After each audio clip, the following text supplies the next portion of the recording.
because he doesn't like her being around. And the one on the ground in front of him you can see lying in sort of supplication, her ears flat. He does not want her to move, and he doesn't want her distracted by the rest of the pride.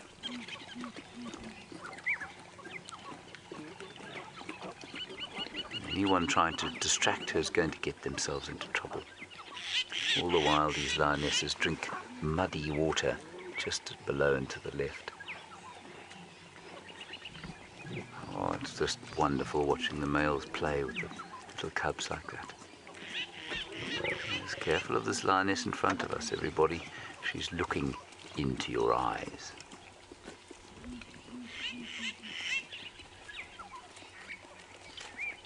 Brilliant.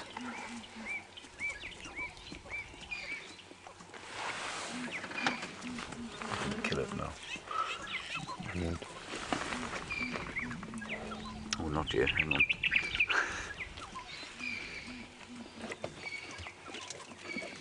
Oh, we're in the show now.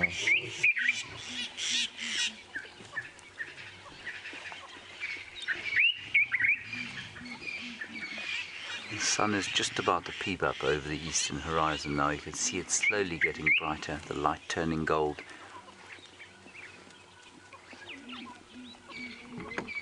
In the background, we can hear a special bird called a ground hornbill calling.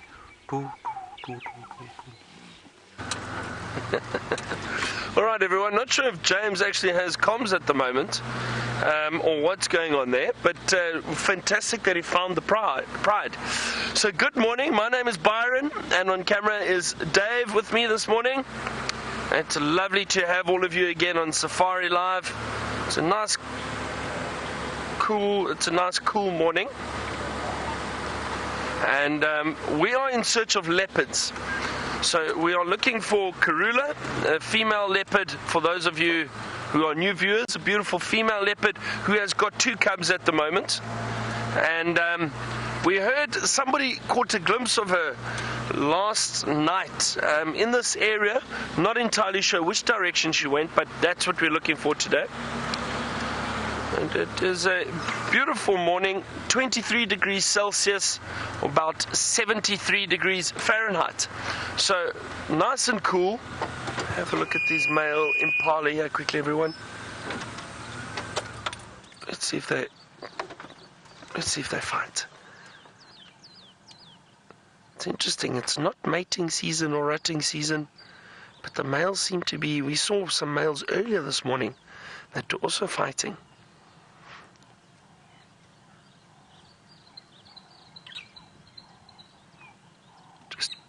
Testing each other. They are beautiful antelope, aren't they? Look at those males. They appear to be in quite good condition. A little hungry, actually. You can see they are a little thin, so they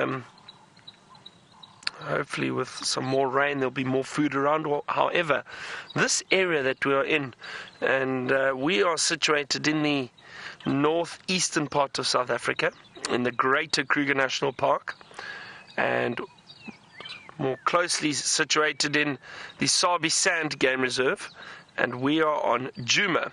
And it is so funny, now the Sabi Sands is about 60,000 hectares, so roughly around 130,000 acres of land, and it's all open to the... Sorry everyone, just listening.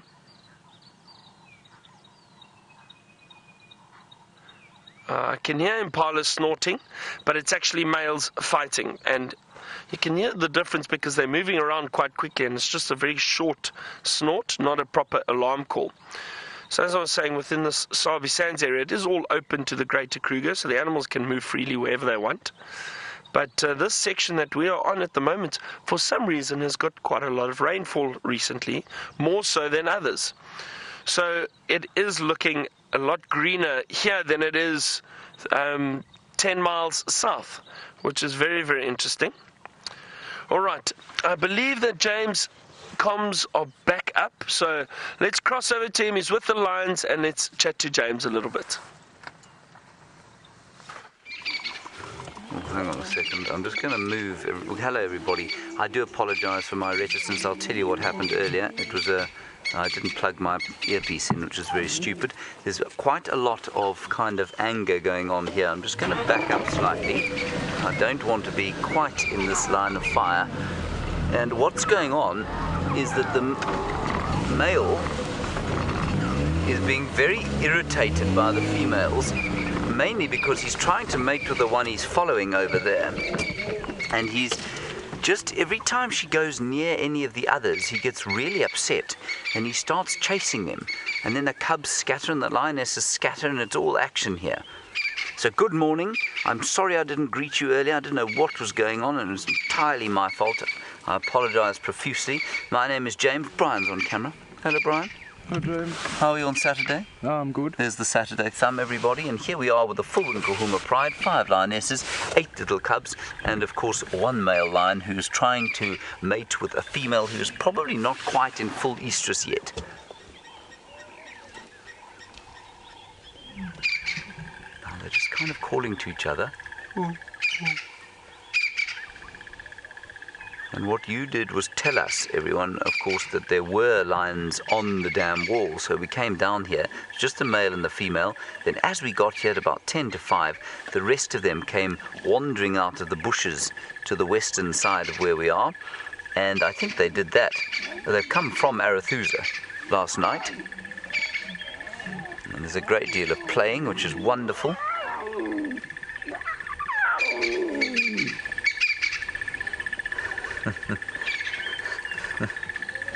That's just great. There's the one with the floppy ear, I think, isn't it?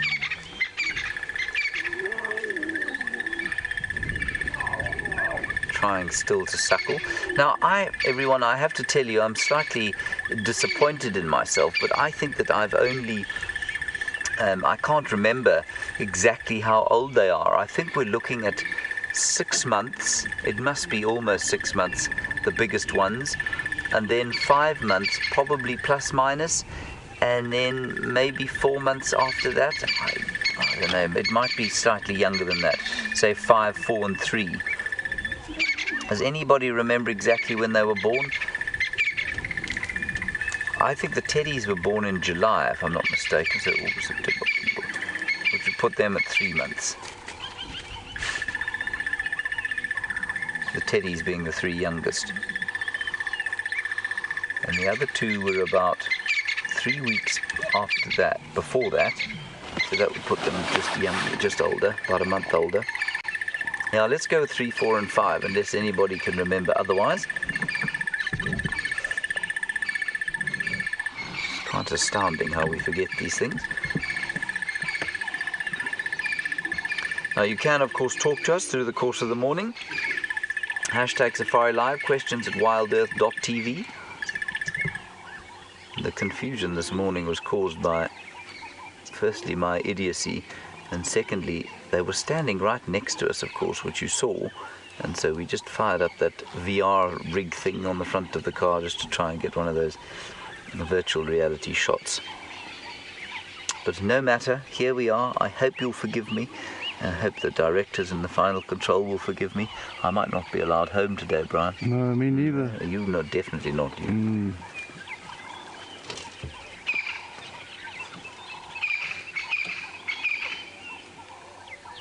It's a most gorgeous morning after what was a hot and sticky and itchy night, I must say. But here we are in the coolth of the dawn. Sun not yet quite popped over the eastern horizon, and we have a magnificent lion sighting.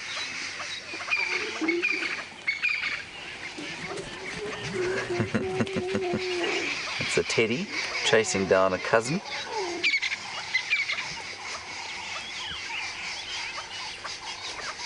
And of course we must just quickly mention that there is this state of this interesting state of mange that the little ones have. There you can see it on the elbows of that one there, and I don't think they're looking too weak. Oof, dear. Now Kevin, as we see that, You say you think a male killed a cub. Kevin, no, don't worry. A male didn't kill the cubs. We've got all 8 here. I tell you what, though, when we did get here, I thought that there were only 7. And then a lioness emerged with the other one a little bit later. But if you count them, they're all here. Let me just do it for you. 1, 2, 3, 4, 5, 6, 7. Hang on. 1, 2, 3, 4, 5, 6, 7. Oh, hang on, I'm sure we saw 8. We did see 8, didn't we? Yes. Oh, there's one in the bushes there. There are 8. So they're all here, Kevin. Fear not. That male has been pretty vicious, and I watched some amazing footage yesterday, but I don't know who got it. But it was, well, it was someone here. But it was a male pulling a cub off a carcass. Was it you, Brian? There's some elephants screaming there. No.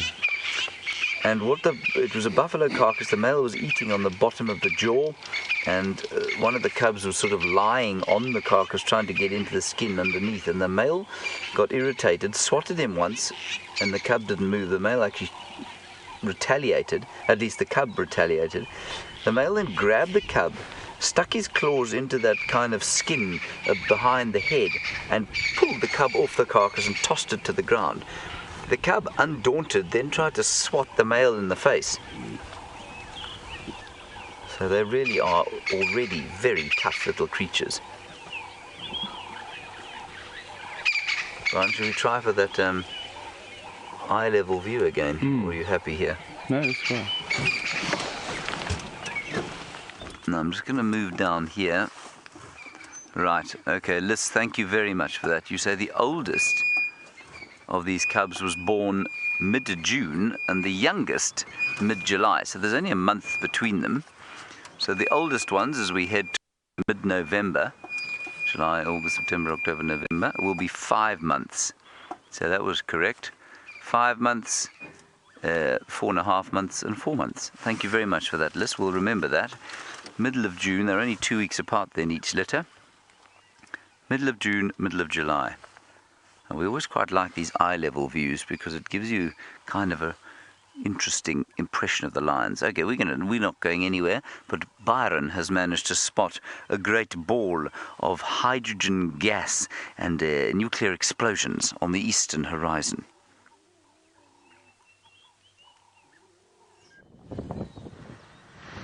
Yes, James. Sounds something like what happened to you this morning with your opening. But we do have a beautiful sunrise, everyone. Magnificent sunrise. Look at those wispy clouds and that ball of fire in the distance on the horizon. So I think we will have to give James a little slap on the wrist this morning, because I understand that he didn't do the opening correctly, and that is just not done, James.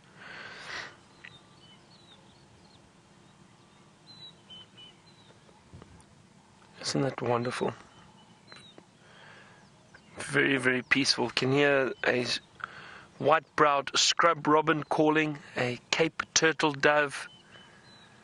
There's a lovely cool breeze blowing at the moment too.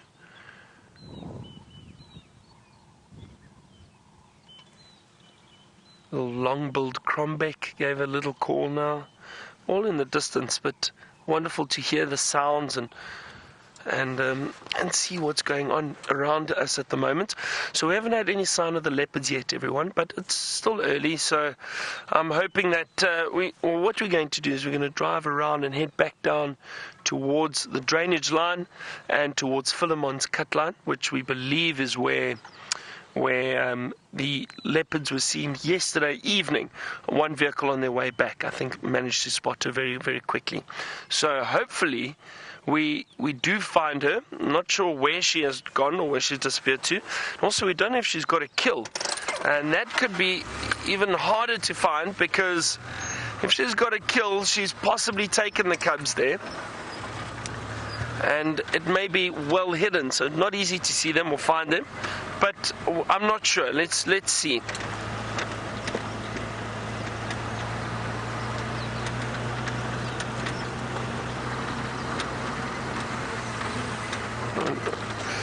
And the whole time I'm driving, constantly having a look out for tracks.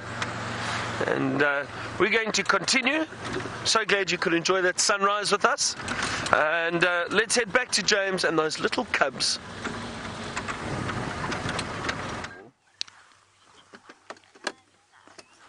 Now, we're back again, everybody. This time I did hear it. I do apologize again for my recalcitrance earlier. But here we are. Magnificent, magnificent sighting.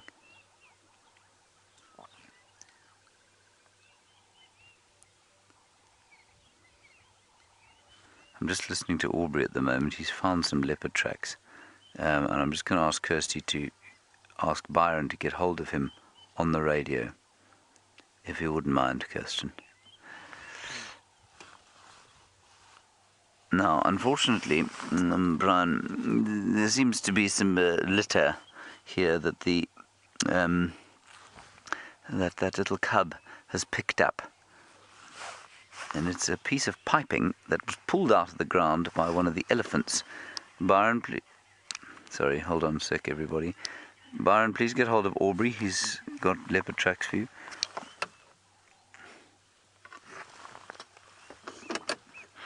Now that pipe, of course, feeds the Djuma Dam pan, or it used to. I think it's a piece of disused piping. Anyway, it won't do any harm. It just looks a bit odd, really.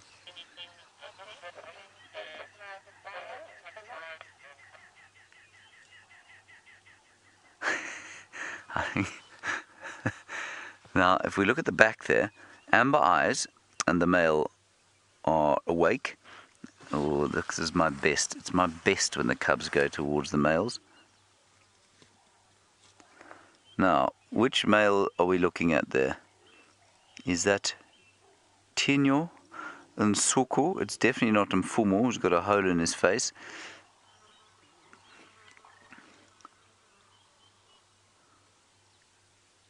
Isn't that equal sign across the nose there? It is. Which will change, of course. Now, for those of you who've missed it, our 4 Birmingham boys, they're named Tinyo, the tooth, and Suku, the yellow one, Nana, the warrior, and Nkuhuma, the authority. This is wonderful to see. Now, the male being a lot more tolerant. You can see there the eyes of our favourite lioness, amber eyes. That is her, isn't it?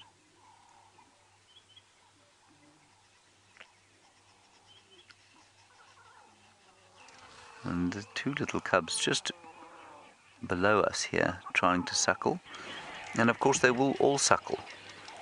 They will all still be suckling, because they only wean when they're 6 months old.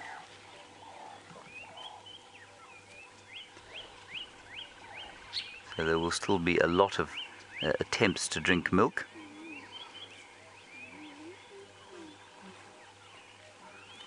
This is rather marvellous, I must say.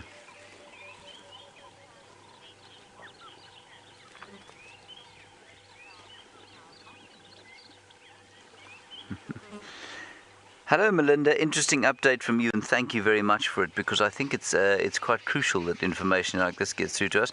You say you saw lions mating on the dam cam, and afterwards they rolled around. And you say, does that mean it was successful? It often does, you know. It often means that the female has that there has been a successful coupling, not to put too fine a point on it. And when she rolls around like that, it generally means that things have done what they're supposed to. So yes, quite possibly. But if this is amber eyes, which I'm pretty sure it is, given the colour of her eyes, I'm surprised. Look at him spraying there. I'm surprised that she's still mating, because she's been in a kind of what we call proto-estrus or estrus before estrus for so long now, and I would have thought she'd be pregnant by now. And so if she's mating again, I think it's quite interesting. Because the youngster, the very young one, was mating with Nkuhuma, or he was attempting to mate with her the other day.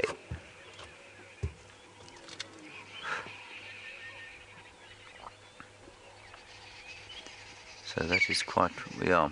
I think it's quite a good thing, though, that the two of them are, they put it off for a little while, just in case this mange thing is A, caused by the dryness, and B, continues to infect the pride. Because if it does, we don't want new cubs here yet.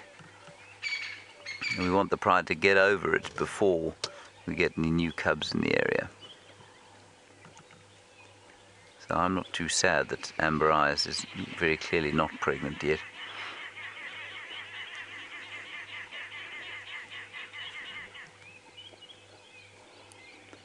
But where the other male is, I don't know. We did hear him calling off to the east earlier this morning.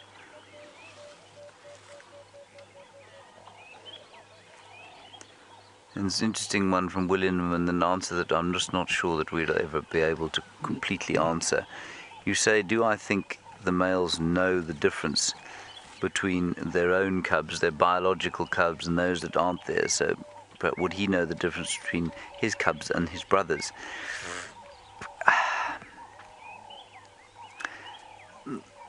I'm going to say, I really don't know. We know that, for example, the Matimbas, it was normally the hairy-bellied male, the bigger male, that used to mate with the females. But of course, the what would we call the other one again? It was hairy belly and, goodness gracious. Anyway, the other one with the red hair. Blondie. Blondie. He was called Blondie. That's Blondie. We didn't see mating, or I certainly didn't, by the time I'd got here. But he played a very affectionate role with the cubs. Now, did he have any idea that they weren't his? Well, he hadn't mated, so I think it's likely that he didn't know. But didn't make him any less affectionate. And of course, he was related, we think, to the hairy belly Matimba. And so, in effect, he is still looking after his own genetic line, albeit not quite as strongly as a lion that has mated. So, I'm going to say no, I don't think they know the difference. I think they will look after the cubs within their own pride, and they're not particularly concerned about whether or not they are theirs. I might be entirely wrong, though.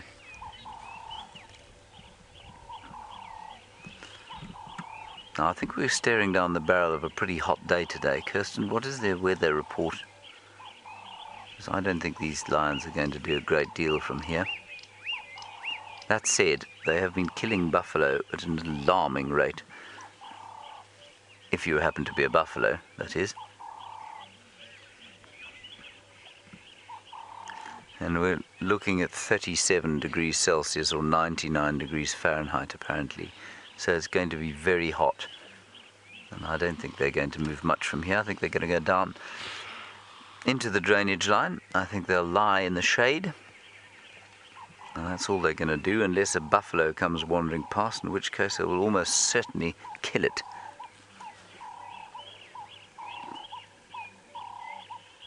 Now, this pride is really, it's been amazingly successful. Jeremiah, I've seen lions eat some amazing things. You say, well, what is the strangest thing I've ever seen one eat? Well, I've seen them eat human clothing before. That's quite interesting to watch. I think we had an incident the other day where someone dropped a hat in a lion sighting, and that was devoured and played with, certainly. I think I've seen lions eating other lion dung, which is quite disgusting. But the very strangest thing I've seen, of course, is a lion eating his brother. And his brother died of natural causes, and he then ate him. So that was the strangest thing I've ever seen happen. Something has arrested this cub's attention. I don't know what it is.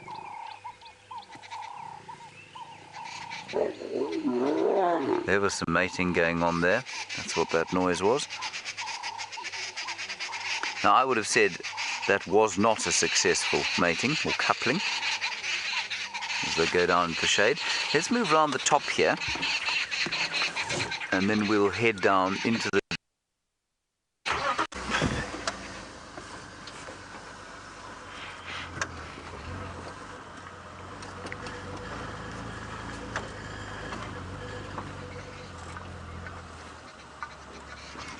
Want to see if we couldn't perhaps spot what had arrested that cub's attention. Like a leopard, perhaps. There doesn't seem to be anything. We'll just drive along here and see where those lions are going. And they're all still messing around over there, so let's go back again.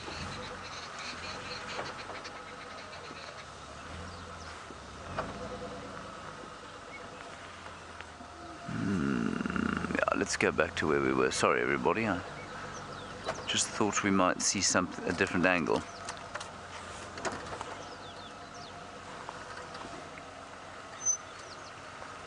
Oh, now another one. Follow on from William. Do I think the lionesses can tell their own offspring?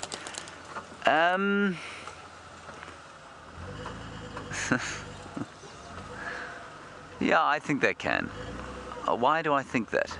I have no reason to say that, but I'm going to say yes. I think they can probably tell their own offspring, but you know, they do obviously do completely cross-suckle, which means that there's not a huge amount of worry whether they are their or aren't their own cubs, but these guys must know the difference because they're all different sizes. I might be totally wrong though, William. I'm not sure. It'd be very difficult to tell, I think. It'd be very difficult to find out if they knew. I'd love to be interesting to kind of design an experiment. So let's pretend you had lions in a laboratory conditions, as we say. And would they be able to tell the difference between their own cubs and their sisters' cubs? And how would you be able to tell that? What kind of test could you put in place?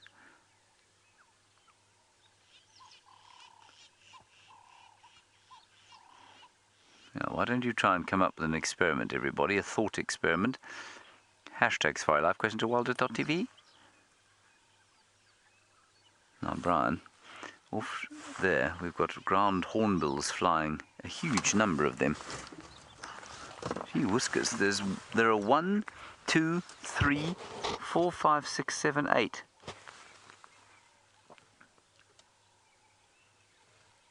Seven. That's really very cool. That's a massive flock.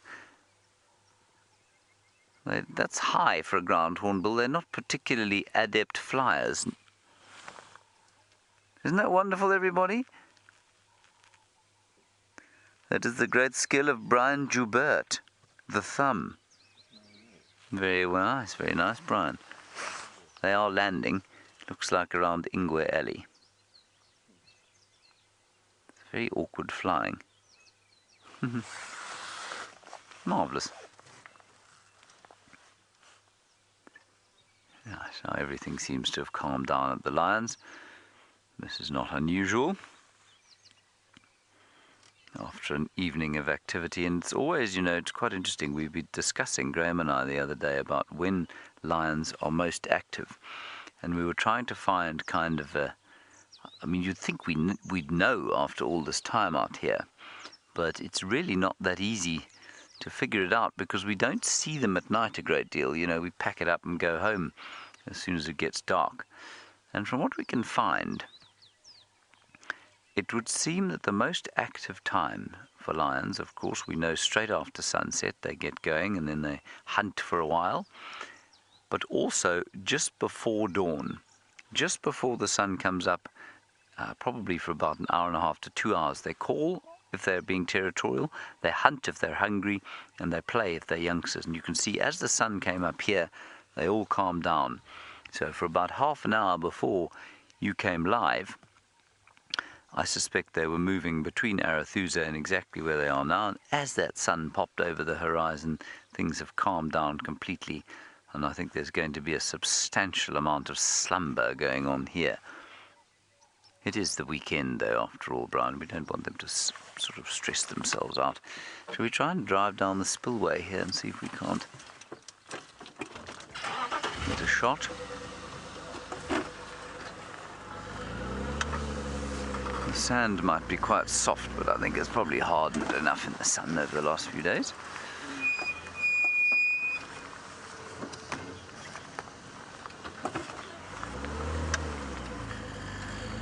Now, Whitney, you're saying if they wouldn't take in an orphaned cub, surely they must know their own cubs.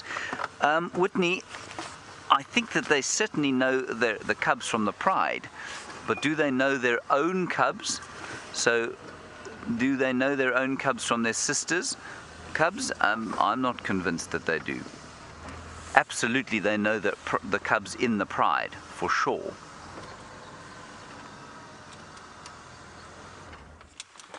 We're now eye level with this little mangy fellow. Yeah, and Mind Warp, you make a very good point. You say you reckon they probably could tell the cubs apart because they did spend a month alone with them, and so they must have some kind of familial smell. Yeah, I think that's logical. And certainly that would be, to me, the obvious way for them to be told by their mothers, by some kind of smell. These poor little things still scratching away at his mange.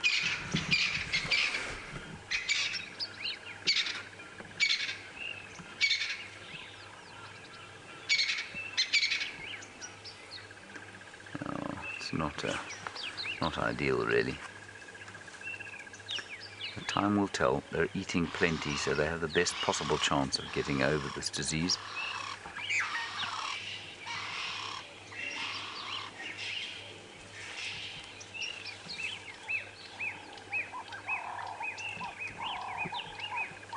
Shamrock, haven't heard from you for a while. Wonderful to hear from you. It's obviously Saturday, so I know you used to watch this show at work, which of course was an excellent idea.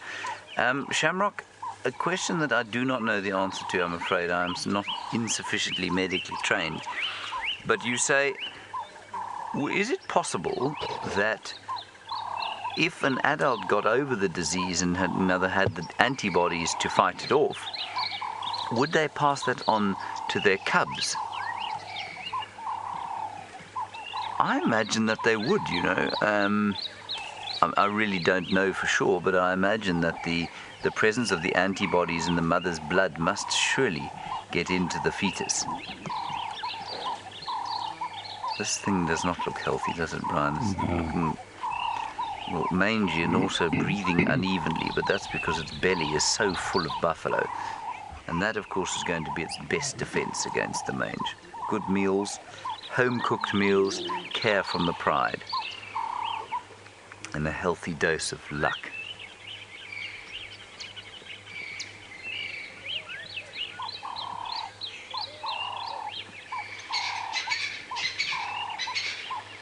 Right, let's go and find out if Byron has managed to find any tracks of the Queen. In the meantime, I'm going to sit here for a little while longer, and then once everything's settled down, we'll go and find something else.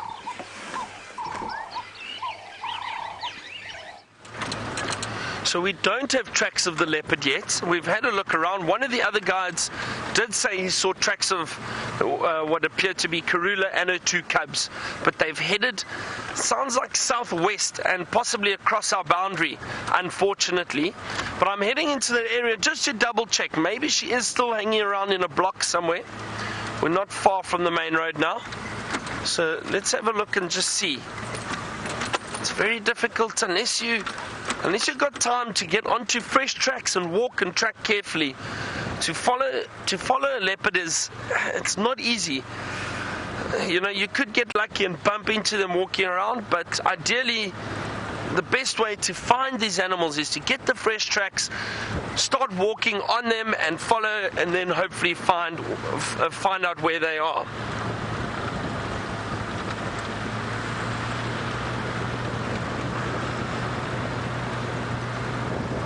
Times like this, I wish I had my friend Judas with me.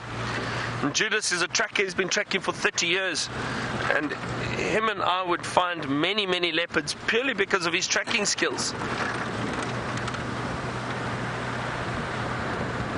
He really had a sixth sense about the bush. So I also just want to scan very carefully while we're driving around. I'm going to drive quite slowly along this main road. Did you see some tracks? Hang on, yeah, there we go. Yeah, there are tracks right here. Okay, everyone, let me just have a look. Here are some tracks. stay with me for a second. Let me just let me try see if I can find some tracks to show you that are clear.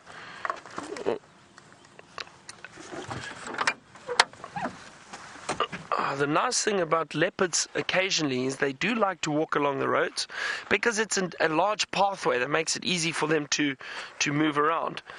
Okay, so saw tracks coming there. Okay, everyone, here's a beautiful leopard track right here. And heading in this direction, so heading away from, but let me just have a look.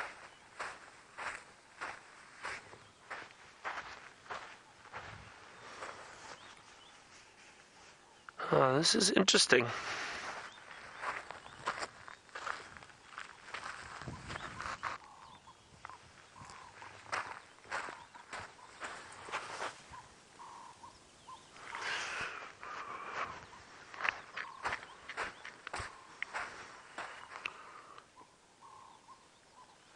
Everyone, this looks very interesting. This is not Karula. This is a male leopard that has walked here. It looks like to me. The track is much, much larger than a female track. And also it's by itself. I don't see, there are no tracks of cubs or anything here. So this is a male leopard that's moved through this area, probably this morning sometime. The tracks do look good.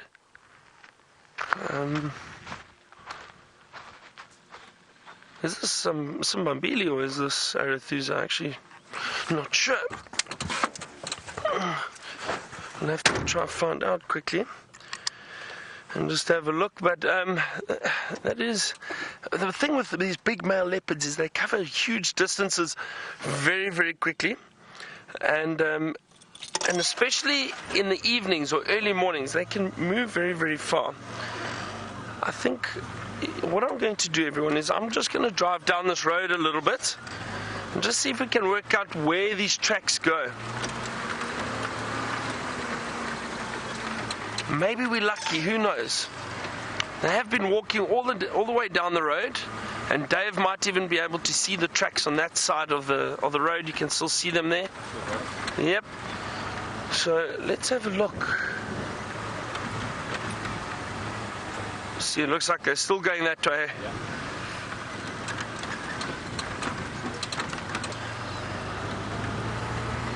Isn't this exciting? This is just what I was talking about, to be able to find fresh leopard tracks and see which direction they go.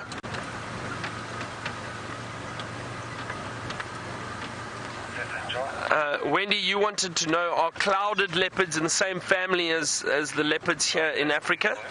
And Wendy, they're also part of the Panthera family, and they are leopard species, but obviously a subspecies, a different species of leopard. But they are indeed.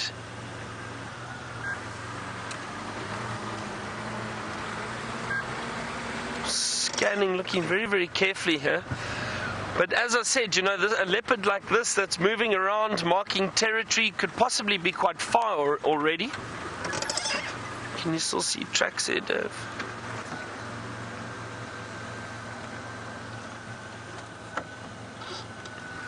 Alright, let me just jump off here again, everyone.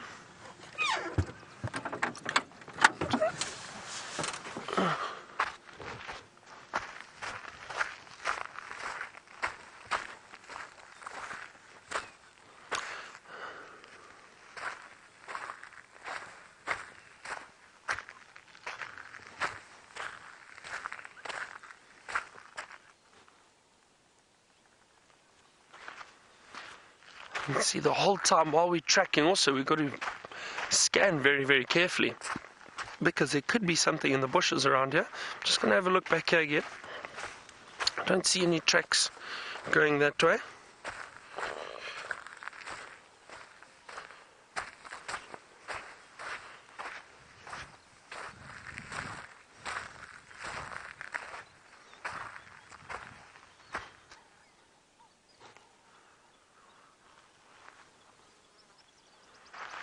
This is interesting, everyone. These tracks seem to have disappeared on us for a for a brief moment, and that's what happens.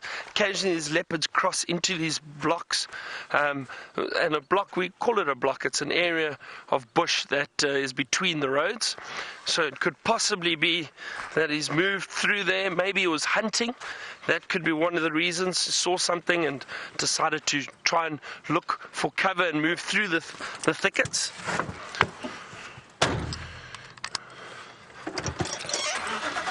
I'm going to check back here, Dave, I think. All right, everyone, we're going to have a good look around here. Just make sure we know, or just try to find out which direction that leopard's gone. It's exciting, but while I do that, let's head back to James and see what the lions are up to.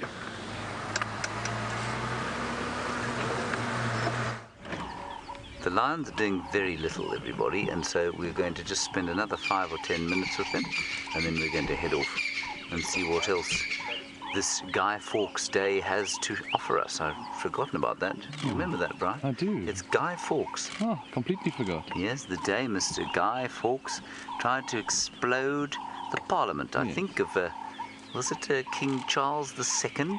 I'm not too sure. One of the royal Stuarts, of course, and apparently a complete imbecile. Which is sad, because he was a Scottish king. It's also Scott Dyson's birthday, which is, for those of you who remember Scott, you'll join us in wishing him a happy, happy Safari Live birthday. He's in Kenya and he's guiding at the moment, which will make him very happy.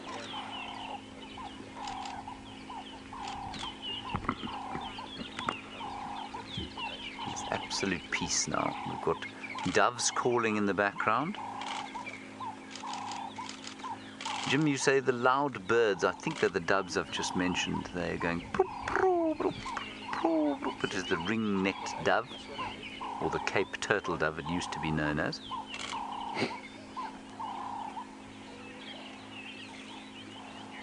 Oh, deeply fatigued.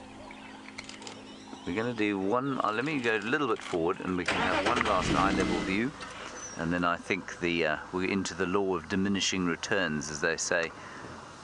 And by that I just mean that I think we've got to the point at which, well, you know, staying here is not going to enhance our impression of these lions.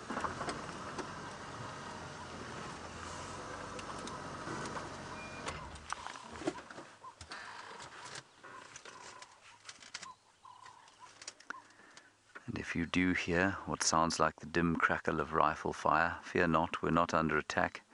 It is that the photographic vehicle in front of us is firing off on auto motor drive.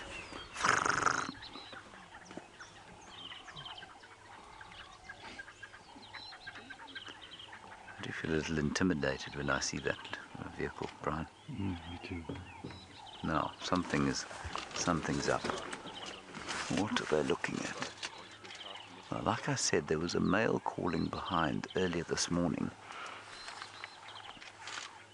I don't think that's what's going on here. Maybe it's an impala or something that's thinking about coming down for a drink. Might be a buffalo thinking about coming down for a drink. In which case, if Taylor was here, these lions would almost certainly kill it within seconds.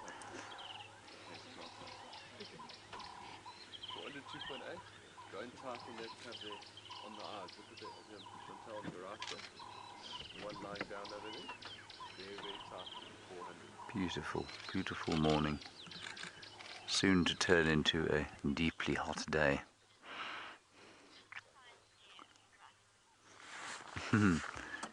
Kristen, I think people often wonder about this, especially in winter when it's cold and especially when you see little cubs. You say, is the lion's hair rough or smooth? It's smoothish. I haven't felt the cub's hair. I've felt an adult lion who had recently shaken off this mortal coil. I felt her hair, and it's, I'm trying to think where I felt it. It's actually, you know what it feels like? I don't know if you felt a horse with a summer coat on, so a big animal like that. It feels very similar to that. So completely unlike a sort of cat's hair or a dog's hair. I suppose a very short-haired dog. yeah, like a staffy or something like that. Hair feels very similar to that. It's not any harder than that. I've always wanted to feel the belly hair of a leopard, though. That always looks like the softest possible hair. But of course, to lay your head onto the belly of a big wild cat is to invite, well, I'd say a couple of scars to the face, wouldn't you, Brian? Yes. So, no, I've never felt it. But it would be quite something. There's another dove calling very gently, also called a laughing dove. I wonder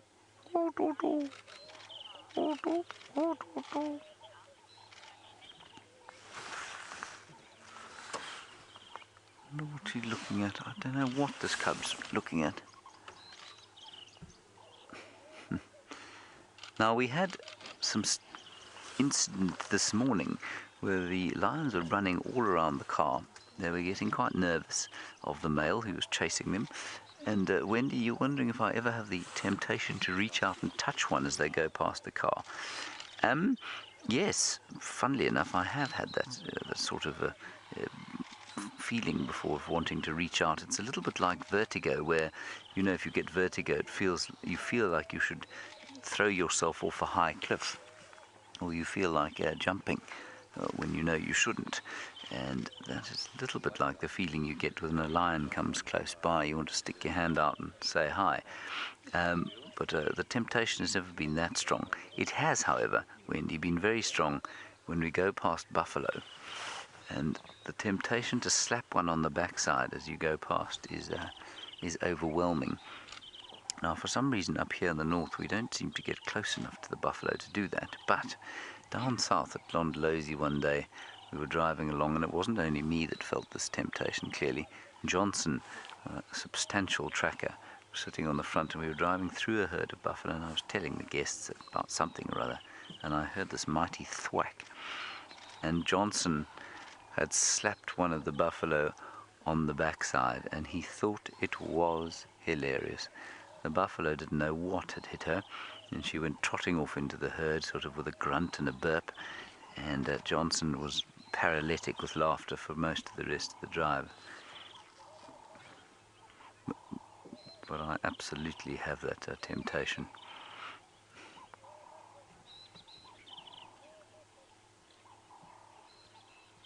But Wendy, you mustn't go slapping wild animals, please.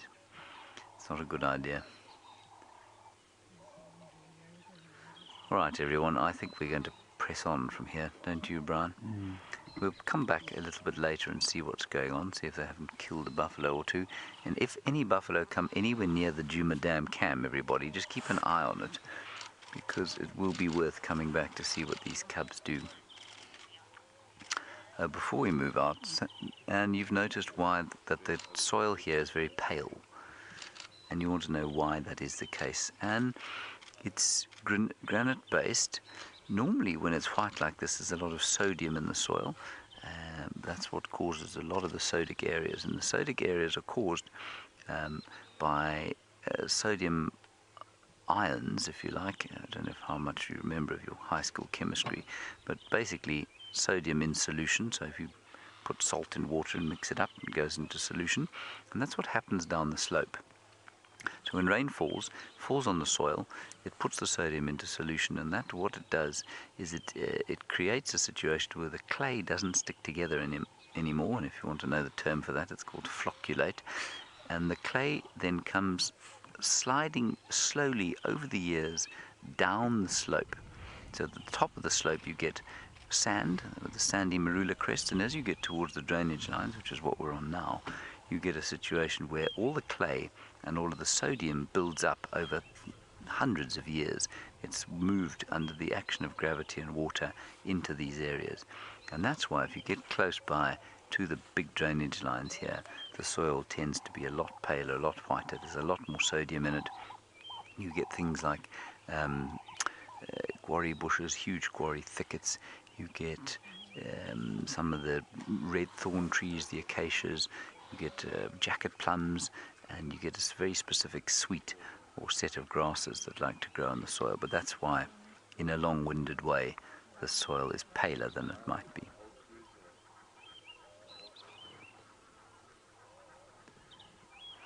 Right, Brian, I'm about to fall asleep. Let's carry on. These lions are so soporific. In the meantime, let's head across to Byron, get an update from him. I'm going to head off towards Beefleshoek Dam.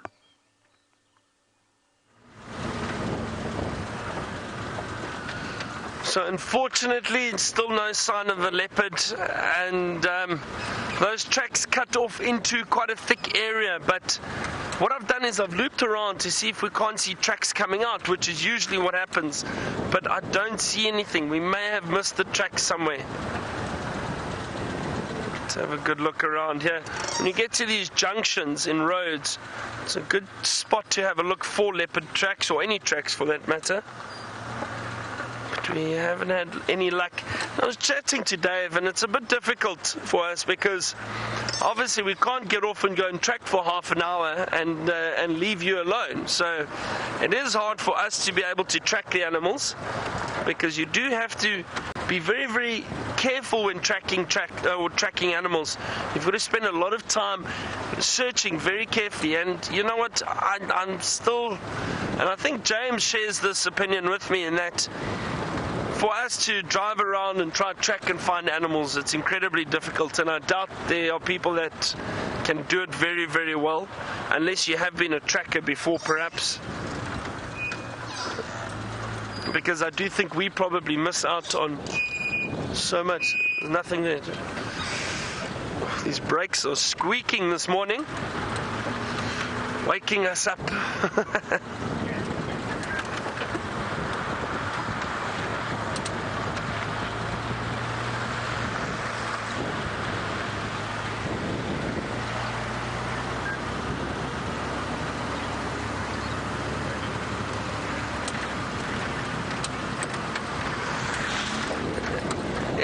MC Chef, I believe, was who sent in the question.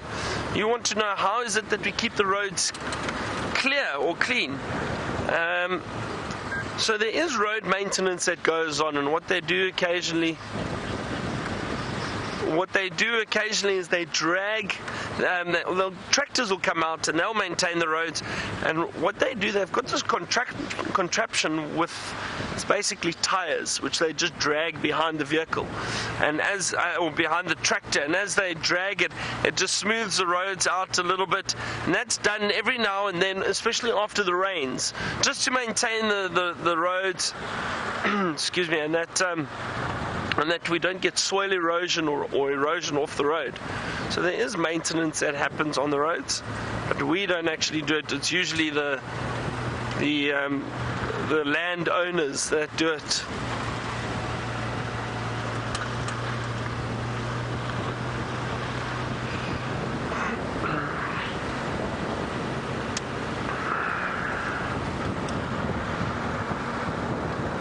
So no luck just yet, everyone, but that's how it goes sometimes. You can track and look for leopards and try and find them and track for hours and not find anything, and then all of a sudden you come around a corner and there's a leopard in the road.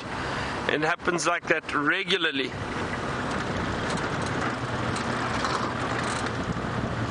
I'll never forget, I mean, on a number of occasions I've been tracking, looking for animals, and we end up tracking for 2 hours and literally don't even find impala, never mind anything else. And the bush can happen like that. You have these times where you're searching, you're looking very, very carefully, but it just doesn't go your way. But then later the bush kind of pays back and you do find stuff. Morning, everyone. Morning.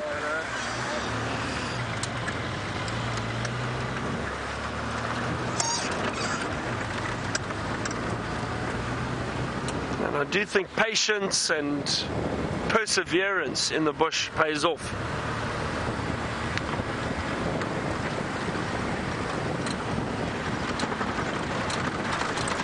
A lot of impala basically in the distance. You can just see these little brown dots in between the trees. There's some off to our left, a little bit closer over here.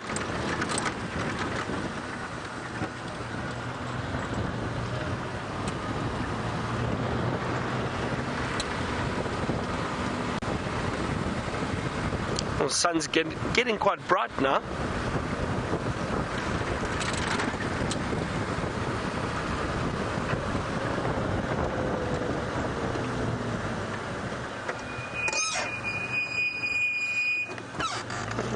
something interesting in it. There's some buffalo tracks around. And what did I see here? Oh. Let me show you something, everybody. Just quickly want to show you little tracks before we head back to James. Can you see these little tracks off to the side here, Dave? Yeah, those ones. Oh, great. Let me just show you this quickly, everyone. So we are tracking, obviously leopards or whatever we can find, but look at these beautiful little tracks over here that we've just seen. And this is actually from an African civet that has probably been moving around during the course of the evening, moved all the way along the road. And I say during the evening because they are nocturnal. So this is from an African civet that has walked through here. Some people think they're part of the cat family. They're not. They're not cats at all. They're in their own family. I think they're part of Vervet, if I'm not mistaken. I think Vervet, I'll double check later. But while we continue tracking and having a look around, let's head to James. He's got something really long, tall, and beautiful that he'd like to show you.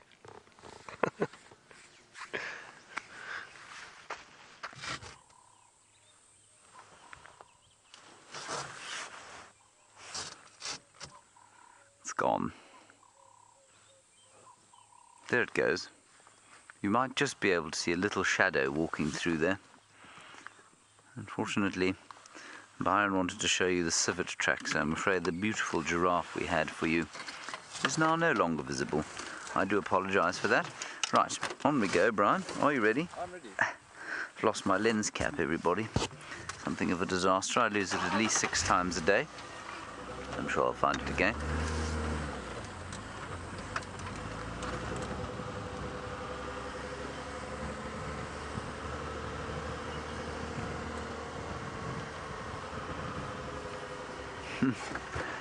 Hello, Earl. You're wondering about the long-term future of the Sabi sand and whether it will become like the Bill, as in William. Right. Bill, sorry, not Earl. You say, will it become like the Sahara Desert eventually? Here comes this giraffe.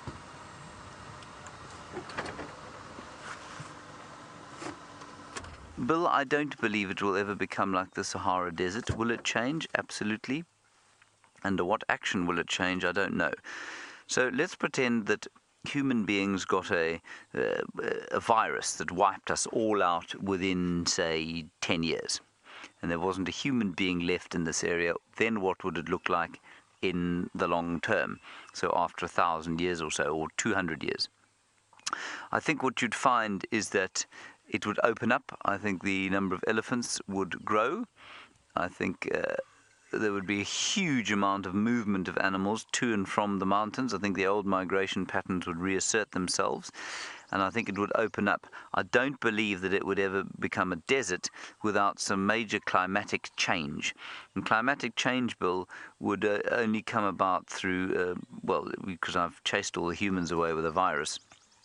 It would be some kind of a geologic or seismic climatic change, the same as which, like an ice age, for example, because the Sahara Desert, of course, used to be a sea. It used to be a very fertile area.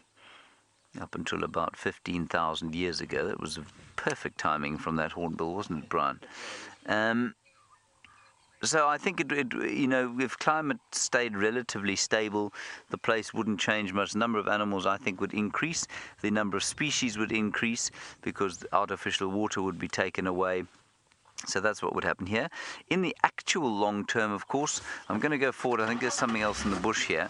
In the actual long term, Bill, I think what you'll find is that humans, of course, are not going to go anywhere from the area. And so we will continue to put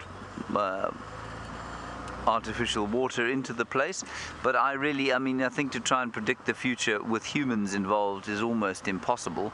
I think for the foreseeable future it will look very much like it does now. But that's a very interesting question. There are some elephants, Brian, that's what I heard crashing through the bushes. A great bevy of elephants. Do you see them, Brian? Is this an acceptable position, or should I go forward? Will do for now. A beautiful herd of elephants, enjoying their breakfast, which is the same meal as they had for lunch, and supper, and tea, and midnight snack last night. Leaves. Now she's got a very classically square skull. It's very typical of an elephant cow. You'll not see an elephant bull with a skull that square.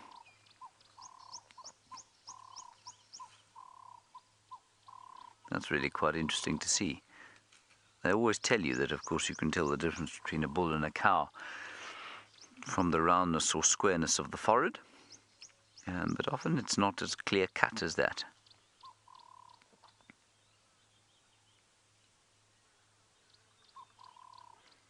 She's obviously got quite a large frontal cortex, I imagine. So she's probably quite clever. It's going to be hot today. I can just feel the first effects of the sun coming up now. We're going to batten down the hatches as soon as breakfast is over. I think we'll all pile into the final control and huddle under the air conditioner. Kirsten will probably chase us out though. Here comes a young bull towards us.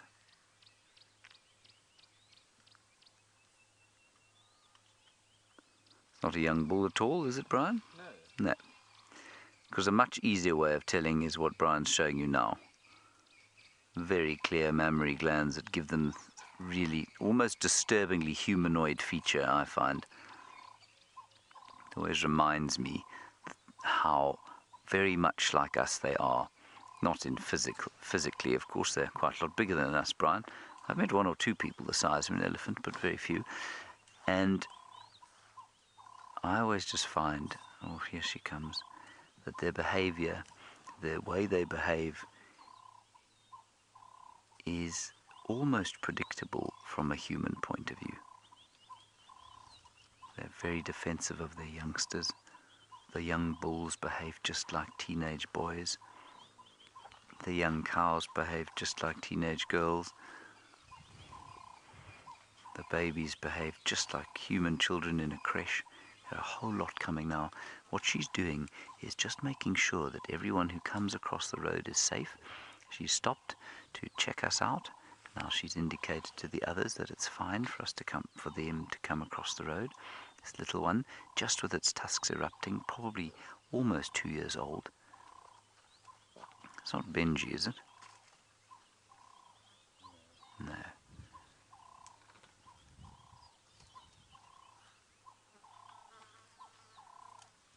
You can see the light burnt out already, and it's not yet 7 o'clock in the morning.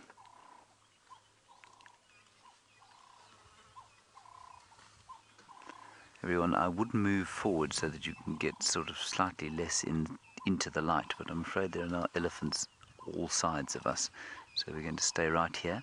Here comes the first cow we saw with a very square head, with her little youngster.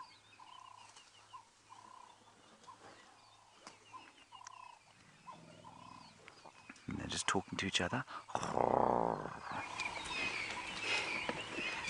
That, I just must reiterate, is not what it sounds like to them. There are frequencies that we don't hear, and obviously our little larynxes are completely unable to make.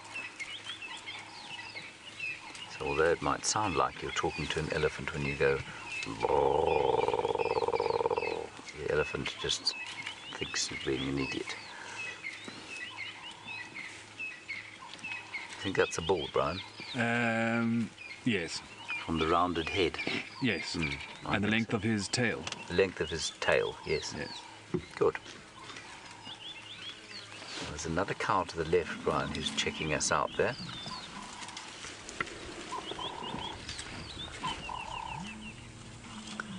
Hello, Matthew.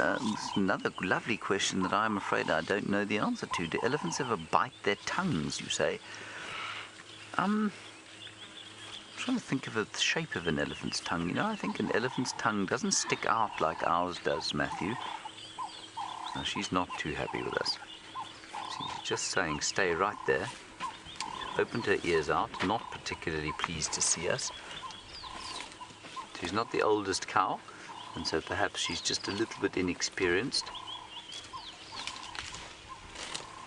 Can you see how predictable that is, everyone? It's just like a human being walking, or, you know, coming across someone they don't know and kind of standing up dead straight, posturing, going stiff. It's exactly the same kind of thing. Matthew, I'm going to say I don't think they bite their tongues. So you bite your tongue probably sometimes, like I bite mine, and Brian every so often bites his, don't you, Brian? Yeah. Yeah, it's a horrible feeling. It's terrible. But it's because we have a long tongue and we move it around a lot in our mouths, and we have to be able to move it around in our mouths to speak. And so it's an adaptation to being able to speak, I think, that gives us this long floppy tongue that sits in between our teeth. Whereas an elephant's tongue is much shorter and sits in the mouth in between the teeth, and I don't think they bite them. I imagine a giraffe probably bites its long tongue every so often.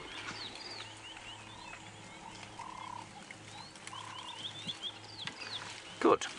Right, well, I'm going to sneak slightly forward. Most of the elephants have gone across the road.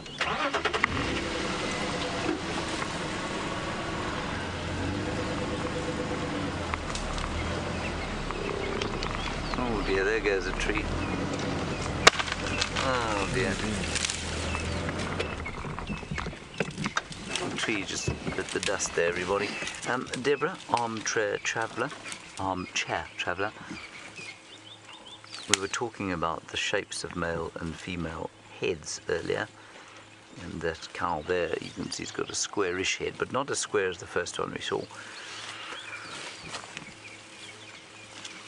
And you want to know why it is that they should have different foreheads. Why are the males round? Why are the females square? I don't know. No, I'm going to guess. Okay, there are two possibilities, and I think the first one is more likely. I think that the males are probably adapted like that to bashing their heads against each other. So I think you'll probably find that the rounder shape minimizes the injury. There's probably a thicker covering of sort of absorptive material on the top of the skull, and that probably allows them to, you know, I mean, they do fight quite angrily sometimes, and I think that probably protects the brain. The second possible reason, I suppose, could be that the females do actually have a slightly different brain structure, and that is possible. And maybe the brain structure allows them their far greater sociality. They certainly apparently have a far greater range of vocal communication skills than the males do.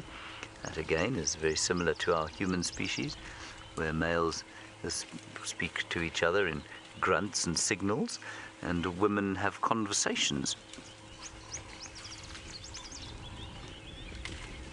Not so, Brian? Very true, James. It has actually been proven that I think, and this was a while back, so it's probably changed by now, but male elephants make, I think they make something like, say, well, it's roughly 20 sounds, only 3 of which are unique to bull elephants. Female elephants make about 40 sounds, say, and 28 or so of those are unique to the females. So they're much more communicative. Right, from this elephant's bottom, we're going to go to Nkuhuma Dam, and let's head across to Byron, another bee, and he's got a nyala.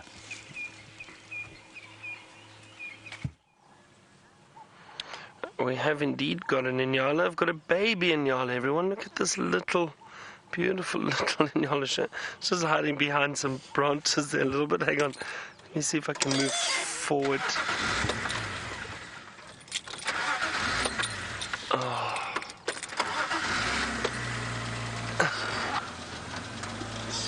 There we go. Look at that. There's a whole big group here, and there's a lot of females. But then this little inyala. Oh, look at that. There's some adults behind it. There's a big female.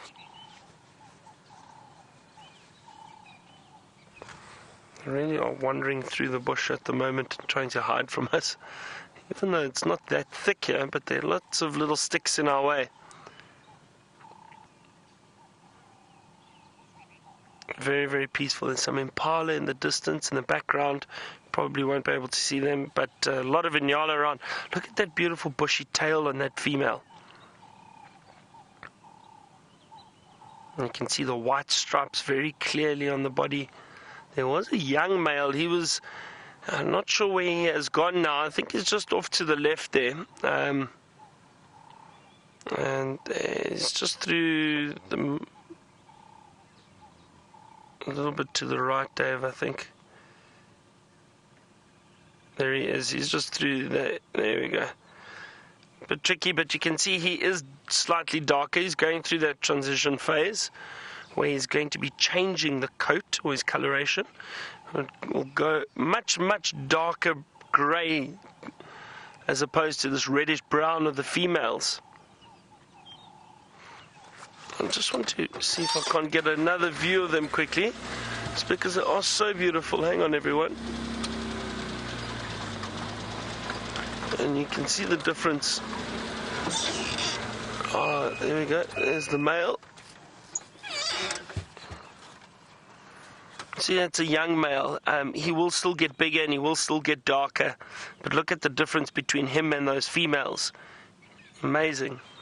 Those females with that beautiful reddish brown coloration. It was nice to see that young inyala. Very, very special. And then they've just moved off again. Anyway, just before, well, when I left you earlier, we saw tracks of a civet. And I'm sure some of you might be thinking, what does a civet look like? So let me just show you quickly. I've got my book out, and that is the African civet. Looks almost badger-like, mixed with a cat a little bit, but as I said, they're in a different family completely. They are in the family called Vervetidae. And the civets and the genets, these little creatures. Let me just show you quickly. These little creatures, the little genets, which are also nocturnal, also appear cat-like, but they are not part of the cat family at all. All in the Vervetidae family. So it's a separate family completely. Interesting. So we saw tracks of the civet. We didn't find the civet, unfortunately. But they are mainly nocturnal, so probably moving around during the course of the evening. And we have had no sign of any predators yet, not on my side. James was the lucky one this morning with the lions. But it's still early. It's still very early. It's only about 6:15 our time. So it's still early. And we could still get animals moving around.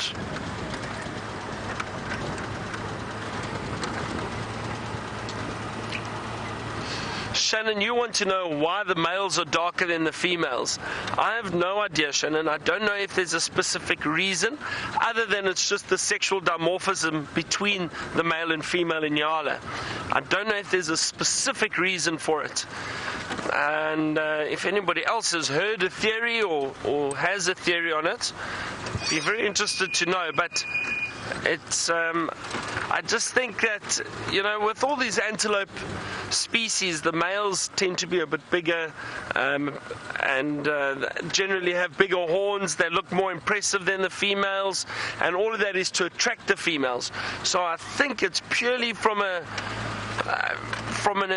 attraction point of view for those males when they display too. You know, we spoke about it the other day, and James and I did our inyala dances. But the males, what they do is they cause that hair on their back to stand up, and they do this beautiful dance and display to basically intimidate one another and then to attract a female. So I think that would be the only reason. I don't know of any other reason, Shannon.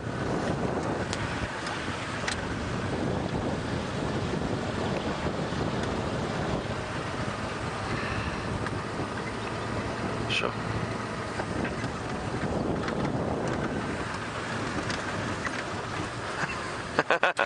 Safari Dean, you'd like me to find some cheetah chop chop. Well, that would be wonderful.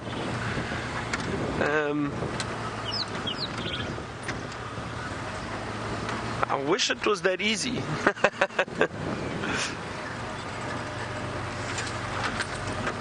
Okay, we need to find something interesting now.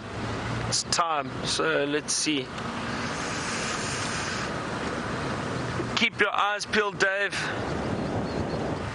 A lot of birds around, a lot of doves, and there was some starlings flying around. Lovely to see all the bird life here. I've really enjoyed the birding over the last 2 or 3 weeks. 2 weeks.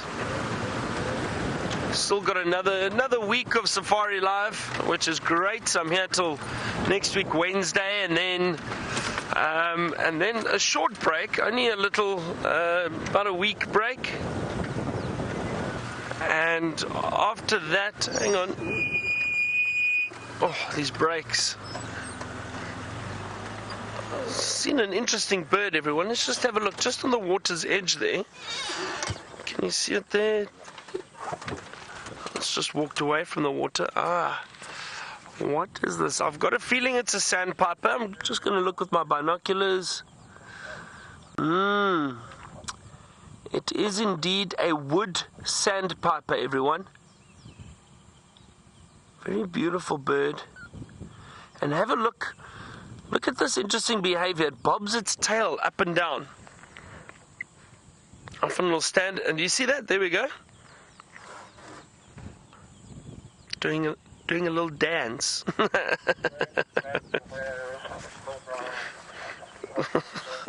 maybe James and I will have to do a wood sandpiper dance off. See if we can move like that.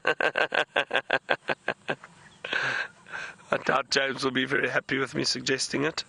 I've got a feeling he'd be quite good at it. I think because anyway, so that's a nice bird to see, a different bird species, a wood sandpiper. And it's interesting that it's around this little mud wallow, most likely a lot of insects that it is feeding on. It's a perfect little spot. Look how it's wading through there.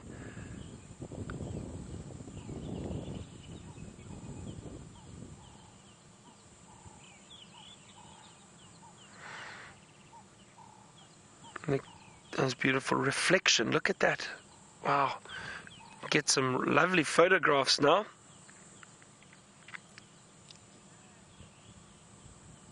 And there's some Cape turtle doves calling in the distance. Work harder, work harder.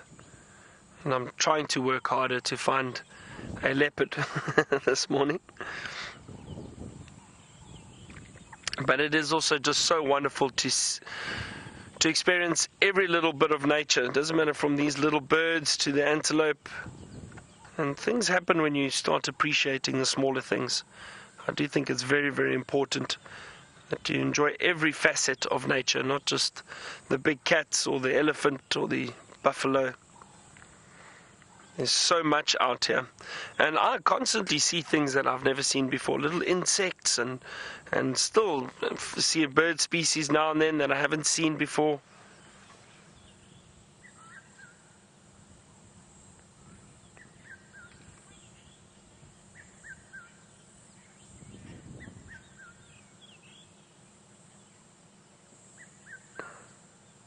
Melinda, you asked why some of the bird species, or quite a few bird species, bob their heads while they're walking. And I don't know. I really don't know if there's a specific reason. It's an interesting question, Melinda. I'm not sure. I've never read anything on that. And again, I also think, is there a correct answer for that? Or are there just theories? Because how do we really know? What is the reason the sandpiper walks around and bobs its tail? What is the reason another bird walks around and bobs its head? I'm not sure. Other than maybe it helps them move, or it's part of their movement while they're walking.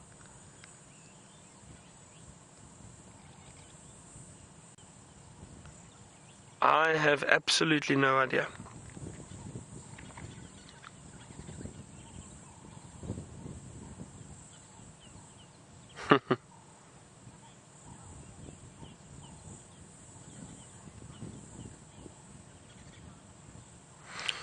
Don, you're saying something interesting. You think that it's for them to gauge or see distance because their eyes are on the side of their heads.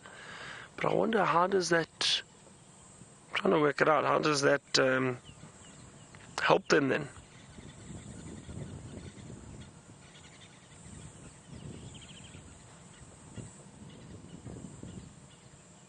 It's interesting. I've no idea.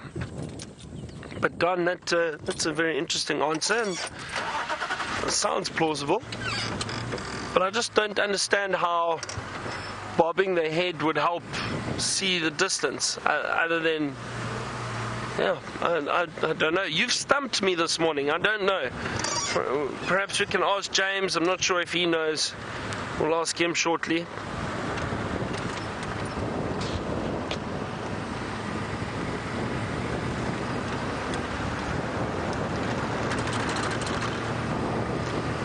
This is the area that Karula was in yesterday. Yesterday morning we saw her tracks around here, and I think somebody from a neighboring property found her just south of this spot. And then apparently they walked across again, but they have crossed out of our territory or our little concession.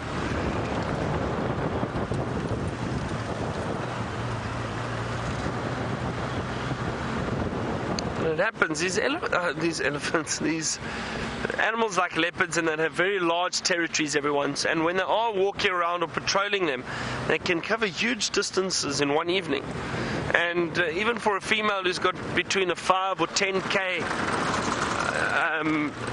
territory, the radius of territory, that's more than, that's quite a large part of Djuma, so she'd definitely move through very quickly to get onto the neighboring property where the rest of her territory is.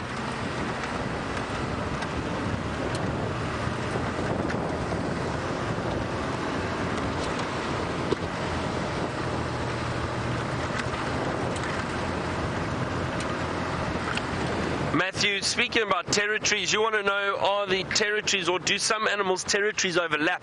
They definitely overlap in certain areas, and even with leopards, there'll be areas. Now they do defend their territories, and they get quite aggressive if they bump into other leopards within their territory.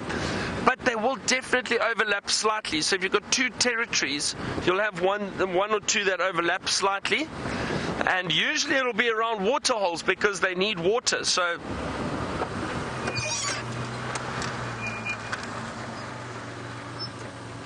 sorry, I've just seen something here, everyone, but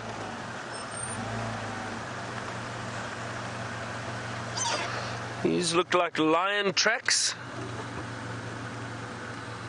I think looks like there's some more on that side. Is it? Yeah, so lion tracks. Just want to double check. Yeah, looks like lioness tracks from last night sometime. I'm curious.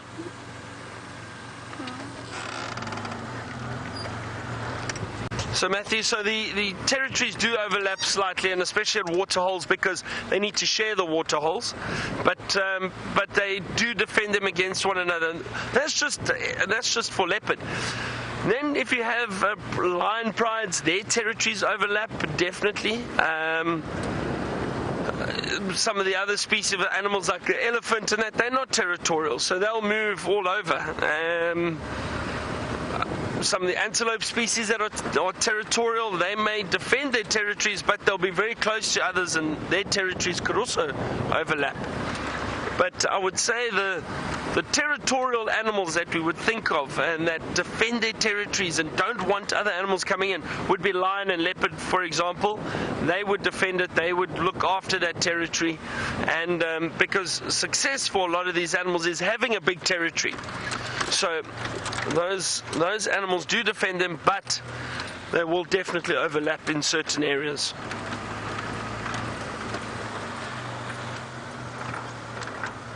Some hyena tracks, everyone. Now, We've seen the hyena tracks, we just haven't seen a hyena for a very long time.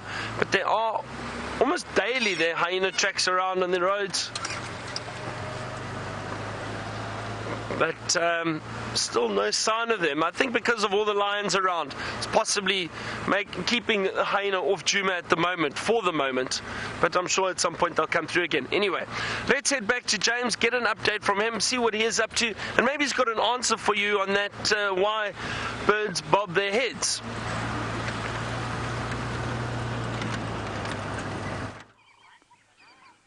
We're trying to find some European bee-eaters. There you go. Of course, the ultimate skill of Brian Joubert and his thumb, doing an excellent job. And they're like little fighter planes. Very difficult to follow. And that's why you're staring at blue sky at the moment. But there we'll get you another one. You see the way their wings are designed? And they've got these amazing forked tails that they can use to grab insects out of the air. So they're picking up insects with those sharp beaks from the air. And they look like little fighter jets to me. Isn't that nice? There one goes into the sun. That's gorgeous, Brian. Gorgeous. They're heading towards Beefleshoek Dam, maybe, which is where we are going to go. Now, while we watch that bird, that is an astounding picture of a bird in flight.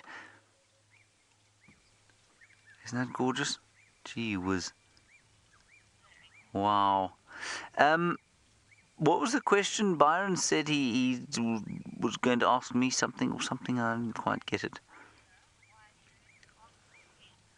Oh, I think I've been asked the same thing before and I don't think I was able to answer it. You say, why do birds bob their heads while they walk? I think birds bob their heads while they walk for the same reason that a giraffe moves its head when it walks and a horse moves its head when it walks. They've got longer necks, more vertebra in the neck, or not more vertebra in the neck, but longer vertebra. And it's just every time they move, then their heads move. But except a bird stops dead still and goes and wags its tail. I don't know, I'm afraid. Maybe it's got something to do with judging distance. I've just got confirmation there from Kirsten that one of you agrees with me that it is to do with trying to judge distance. So we know that a monkey, for example, will look like this to try and pick out the exact distance, and birds will do the same. If they're sitting in trees, they will often move their heads like that just to pick up distance, because it moves the head slightly. I think that's probably exactly what it is, because it moves the head slightly, which means it changes the focal distance, and so it gives you a better 3D perception. And of course, if you're a bird that is pecking things off the ground, small things, or pecking things out of water, I think maybe it really does help to bob the head just to get a better binocular perspective. Good. Let's go with that. We'll decide that that is exactly what the answer is. And no one will tell us otherwise, will they, Brian? No. Right, we are approaching Beefleshoek Dam now. Are you ready, everybody? Put on your snorkels and your flippers and your diving equipment.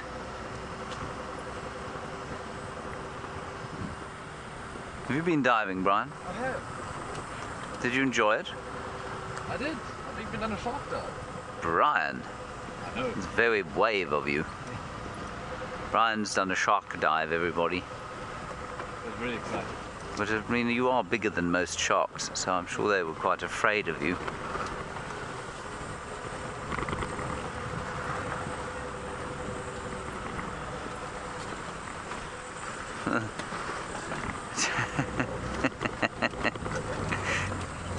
Here we are at the dam. Dustin, I will answer your question now, or Justin. I'm afraid the comms are not good enough for me to hear which it is. Ah, Dustin with a D. You're wondering, when we get back to camp, do the cameramen talk non-stop, because they don't talk much on the drives? You'll find, Dustin, that the cameramen are not generally that vociferous. Brian says a few things when we get home. David hasn't spoken since he was 4 years old. VM speaks sometimes, but we're not sure what language it is. Genre does. Genre yaks away quite a lot when we get back to camp. And Eggsy, a bit like David, We sort of a mixture between David and VM. He sometimes speaks, but completely incomprehensibly. Would you say that's accurate, Brian? Yeah, 100%. I'd say. Yeah. What you got to watch out for, though, when you get back to camp, Dustin, is the directors. Gosh, they can yak the hind leg off a donkey. So there, of course, is, I'm being facetious and nasty, they don't talk too much at all. There is the bachelor of Biffleshoek, Bob, and there's another wood sandpiper just to the left and down, Brian. I think it's a wood sandpiper bobbing its head, judging distance. It's in the... We've got it there. What a dove. No, it's closer to us, closer to the shore. It's in the middle of the water. Not close to the shore at all. In the water about, say, 20 meters in from the closest part of the shore to us. You got it. Well spotted. No, I think that is a wood sandpiper. It is, indeed. And this, of course, was where I found a wood sandpiper last year, and I was helped in my identification thereof by some ornithological viewers, picking out little invertebrates and things from, well, it must be elephant dung. Floating elephant dung. Marvellous. I'm glad we don't have to fish our breakfast out of floating elephant dung. And up above us you can hear the sound of the red-billed buffalo weaver as they, well, it's now breeding season for them, of course. Very exciting time.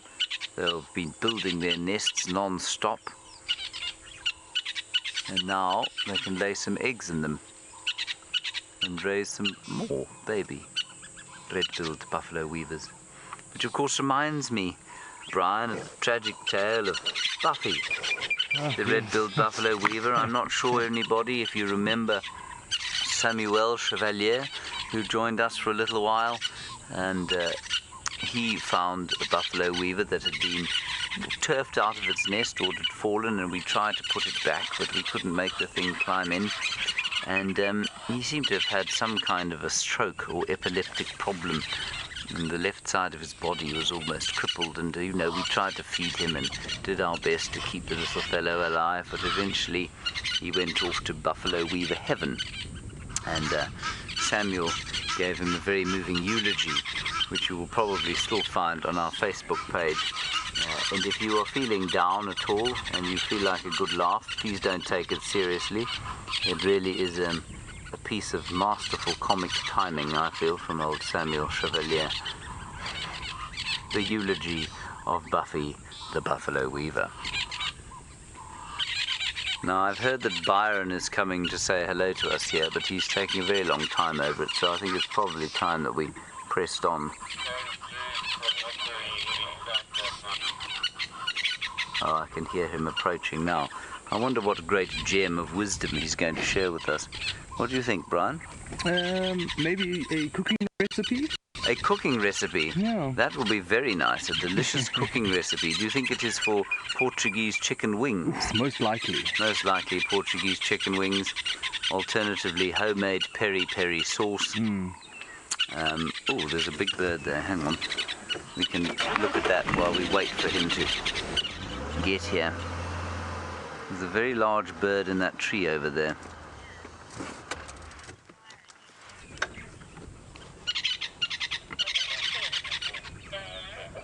Diane, I'm going to decline your very kind offer that Byron and I should do a competition to emulate the bobbing head of the wood sandpiper. Diane, I don't think anybody should be subjected to that. I've no idea what that is. It looks like a... Goodness. It's got a little bit of that... It's got a little bit of that head crown, so it's quite possibly a Wahlberg's. But it's on its own, and I think it looks a bit big. So I'm not sure. Anyway, we'll try and find out. Here comes Byron, everyone, with David, the silent one.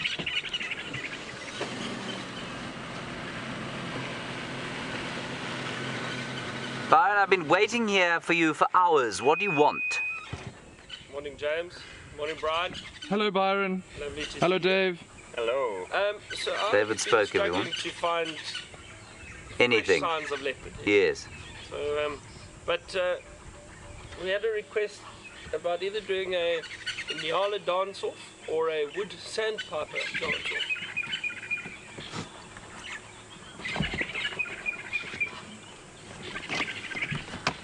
And you want to do this, do you? I feel we should. Which one would you like to do? Which one would you like to do? Which one do you want to do? I think the sandpiper's a goodie. I think we've done Nyala dance to death myself, so Sandpiper. I think maybe sandpiper bobbing. Right, we'll now do a sandpiper bobbing dance, I suppose. Sandpiper bobble. The sandpiper. I truly think this is the worst idea anyone's ever had, but we're going to try it anyway.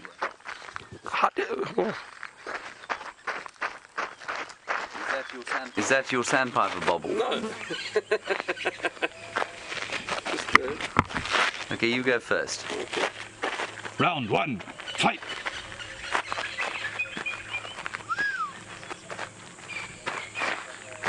Yeah. Holy moly. I think that's very impressive. I'm not sure that I can compete. Right, good. Byron wins. Let's go.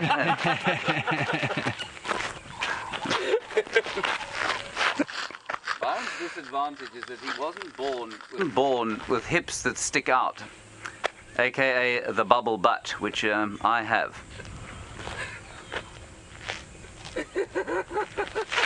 There we go.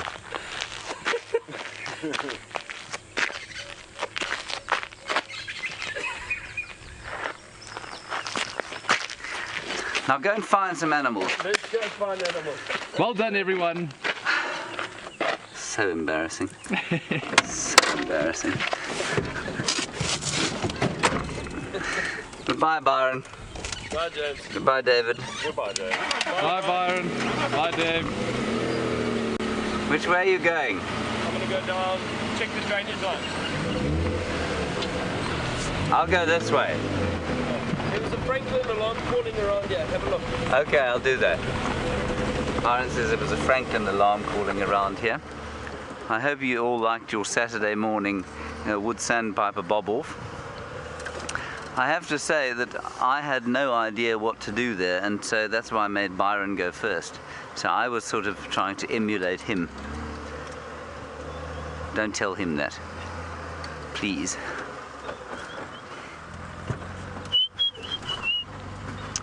I think we're going to go and do another little southern boundary patrol and just see if we can't find some more sign of Karula. Because I don't believe her to have gone south of the reserve. In the meantime, let us head across to Byron, get an update from him, tell him, of course, please tell him that he hopelessly lost that competition, just for the sake of it, even if you don't really think that happened.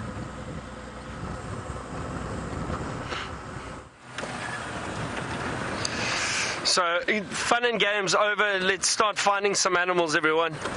That was quite funny. I hope you enjoyed it.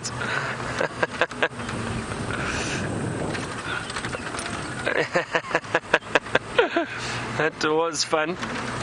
I'm having a look along these drainage lines now. It is starting to warm up quite a bit.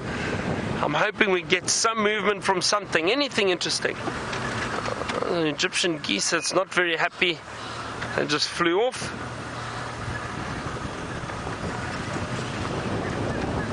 Oh,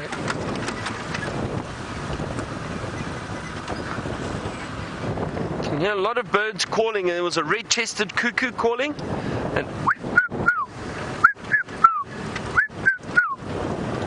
but to find them is very, very difficult.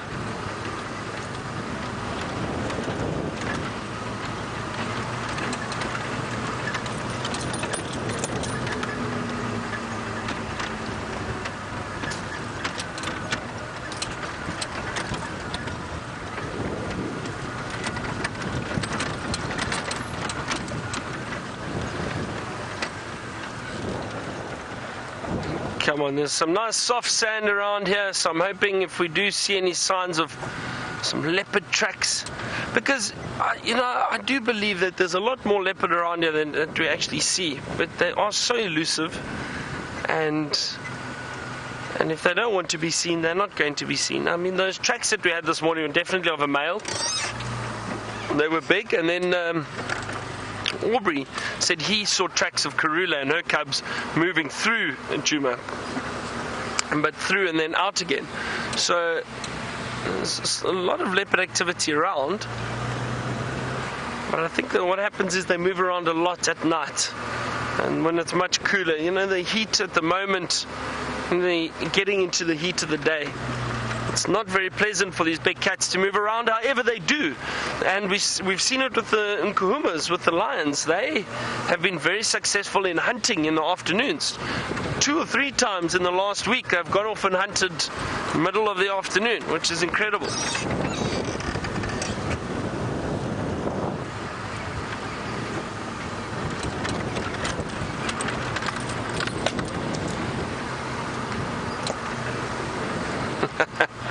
I understand everyone is just still laughing about the dance-off. Oh, what was that little guy?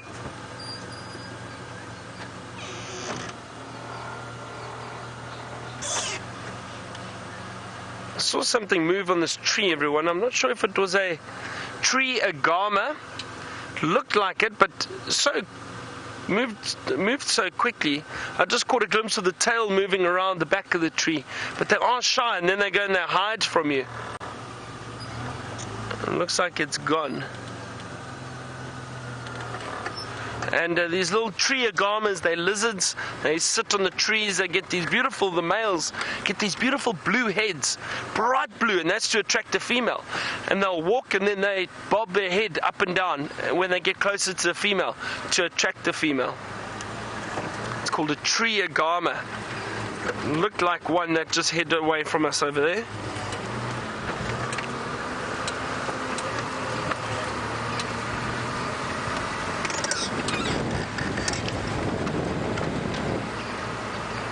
Some Franklin's calling.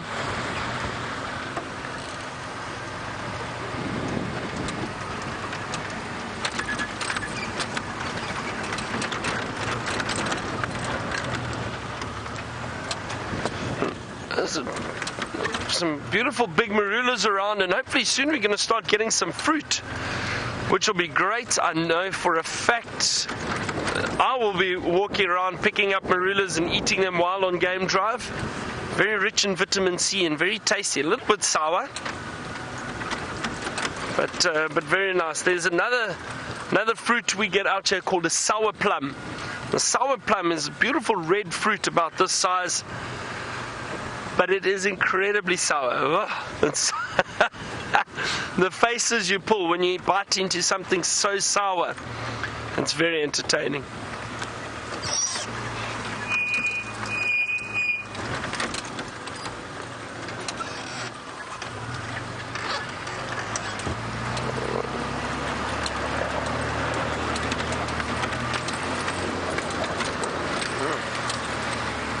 Seems to be a much quieter morning today. Hang on, us.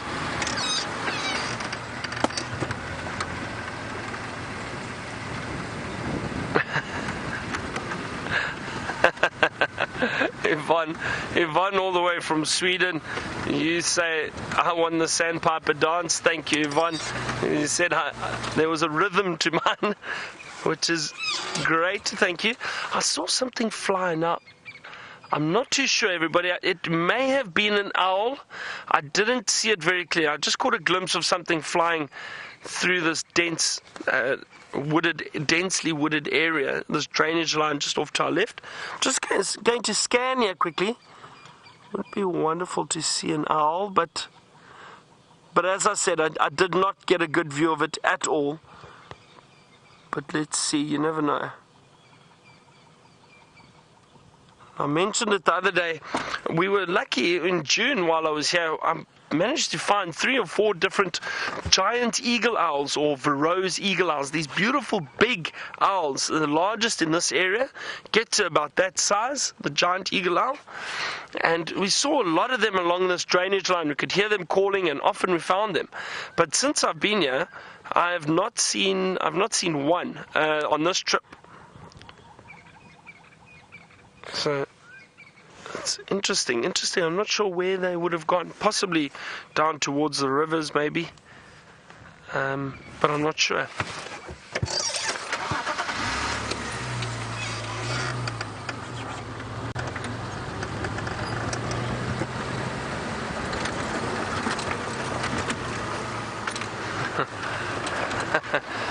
James, you want to know if you can add James and I to your bird list? I don't think it would be accepted.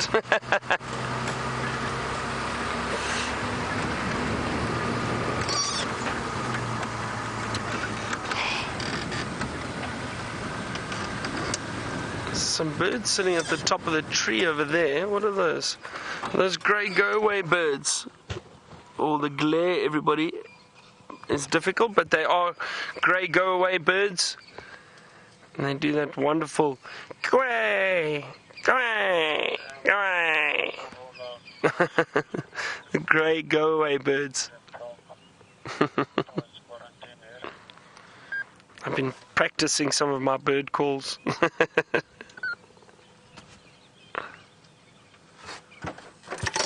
Sure, it really is starting to warm up, everybody. I think it's going to be a very hot day. All right, so we're going to continue our search for anything and everything. While we do that, James has got a little pig to show you. Is it waterbuck or warthog?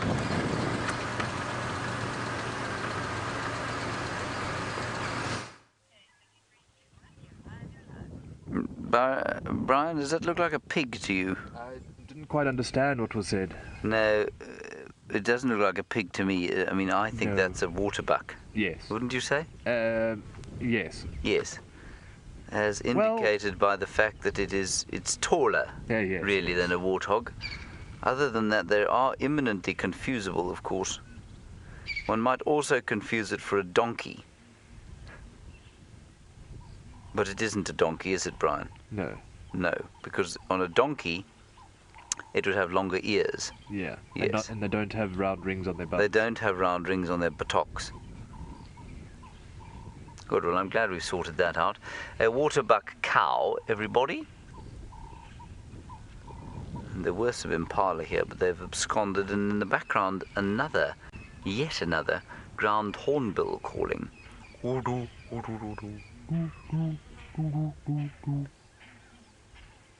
Again.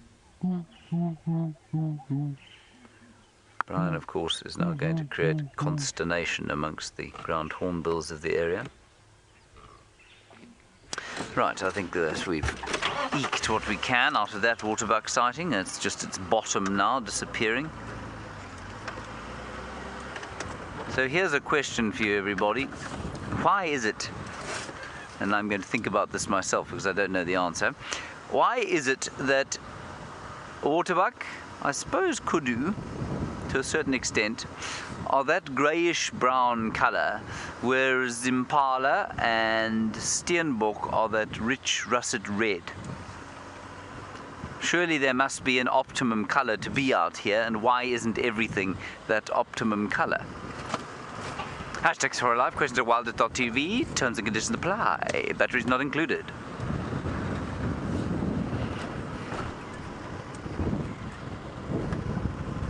Send us through your answers, everybody. I don't know. Well, I've got a vague theory forming in my mind.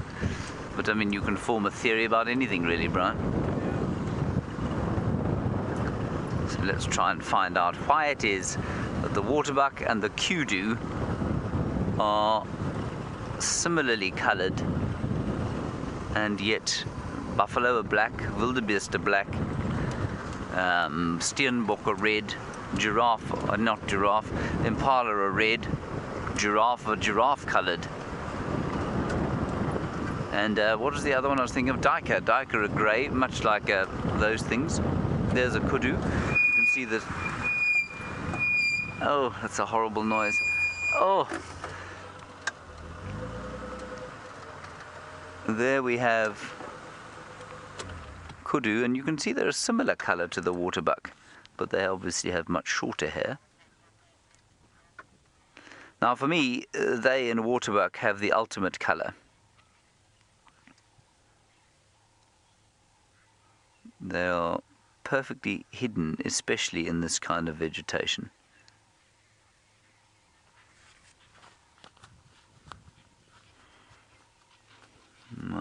I have another theory forming.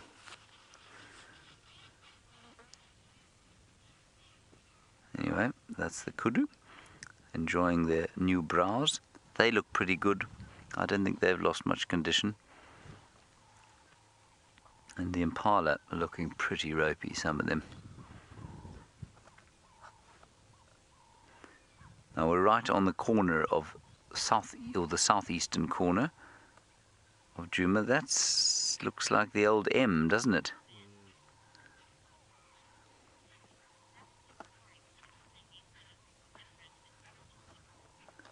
Ah, right. Paul, you say that would be boring. Everything needs to be different in order to pick a mate. I'm not sure that would be the real answer, but we'll go with it for now as the only theory put forward. Thank you, Paul. Yeah, that's looks pretty mangy, doesn't it?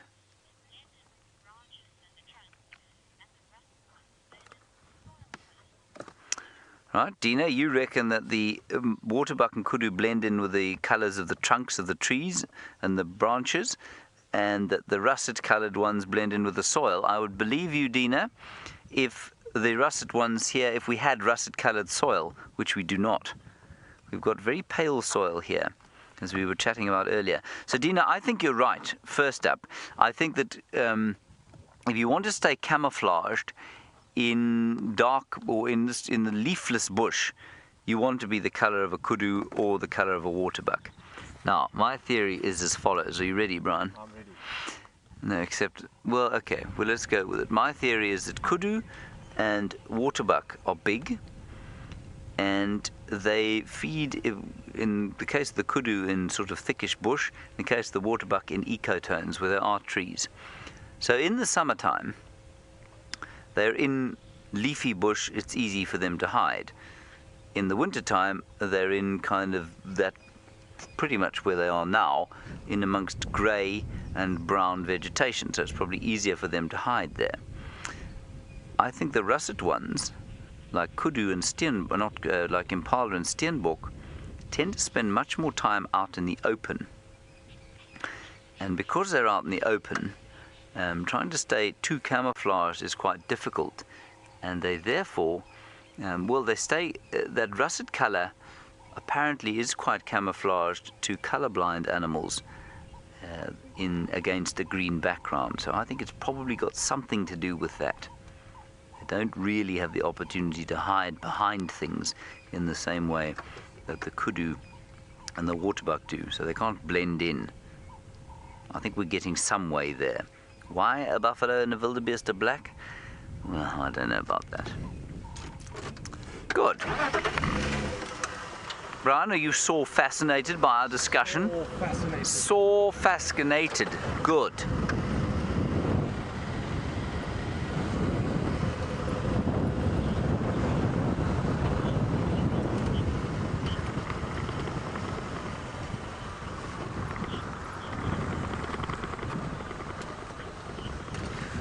Oh, that's a very interesting one. Hello, Jane. It's not an easy one to answer, but that's what makes it such a nice question. You say, sorry, James, not Jane, James. We were talking a little bit earlier about whether or not what the long-term effects of humans being extinct in this area would be. And you say, do I think that any animals would actually go extinct as a result of humans going extinct as well? In other words, because you reckon that most animals would increase in the absence of human beings. Just remember that there are things going extinct all the time, but as a direct result of humans going extinct, No, you know, I can't think of one animal that depends on us for its survival. Well, I mean, there are many animals that depend on us for their survival, but that's mostly for protection against us as well. So I don't think there are any animals. You say maybe cheetah, I think. I think cheetah will eventually go extinct without our help, and that's simply because they don't really have a particularly clever strategy, to be honest. And they're totally over-specialized, so they will always be on the brink of sort of endangerment or extinction. Yeah, I don't know. Rhino, eventually, but you know, they certainly have sufficient evolutionary adaptations to survive in an area like this. You know, I don't think that the absence of human beings would cause any distress for any animal at all, except the domestic cat and dog. I struggle to imagine that if humans went extinct, that there would be feral packs of chihuahuas running around the place, making a living and actually surviving. I think the chihuahua would go extinct almost immediately, as would that beastly hairless cat. What are they called again? I think the hairless cat would be the Sphinx, that's right. I think they'd be bred out of existence very quickly. I'm just trying to imagine a pack of miniature dachshunds coming running through this area, trying to find themselves a meal to eat. What a horrendous thought. While I consider packs of chihuahuas, feral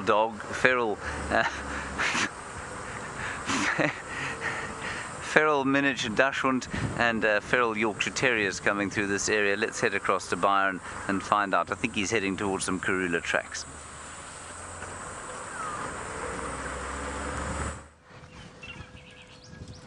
We've managed to find some elephant first, but yes, it sounds like they got some tracks of Karula again. So we're going to head into that area and try and double check. But we've got a wonderful herd of elephant. So things are happening, everyone. As I said, the bush will eventually deliver for us. Just need patience. And just sitting with my favorite animals, or one of my favorite animals.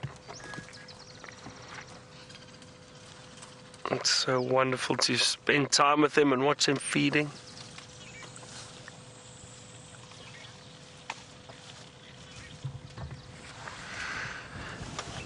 Aaron, you want to know how well elephants adapt to extreme conditions, and very well, Aaron. They, if you think of the distribution of African elephant throughout Africa, and there's a subspecies of forest elephant in parts of, I think in the Congo, if I'm not mistaken, too. So they're slightly different, but bigger.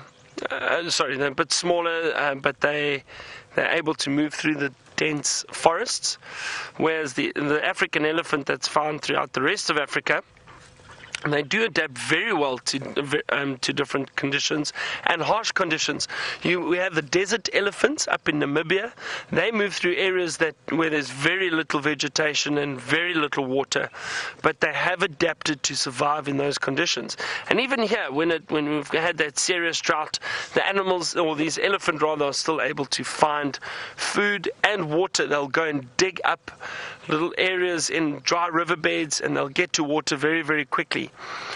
And so they do adapt extremely well. It's fascinating to see. Really, really intelligent animals. Have a look off to our right, everybody. Just this little baby, very close to us. Oh, look at that.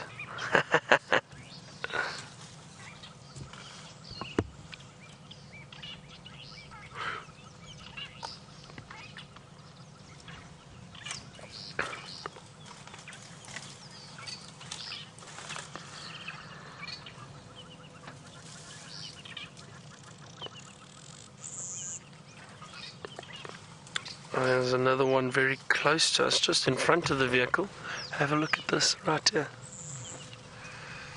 Kristen, you want to know if there's any inbreeding with elephant, or if they breed outside of the herds. So, Kristen, let's just see what happens here. Hello. Look at that, everyone. Wow. Right next to us.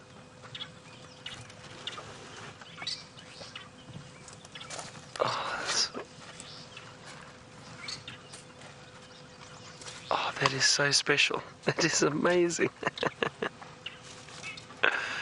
That really is wonderful. So, Kristen, getting back to your question, what happens in the elephant herds is it's not usually breeding within the herd that occurs. You have these big dominant bulls which move around, and they'll wait for herds to pass by or find herds, and they will then come in and mate. So the chances of inbreeding within a herd are very slim, and I've actually never heard of it happening. You'll always get some big dominant males that come in from outside to mate with the females in the herd. Look how clever this elephant is, using its tusks to move the trees so it can get to this green grass underneath. Look how it wraps its trunk around and will then break the grass. Amazing. And look at that, you see? And what it's doing there is it's actually just shaking the grass once you get the dust off of it. Watch it. You look at that. Get the sand off.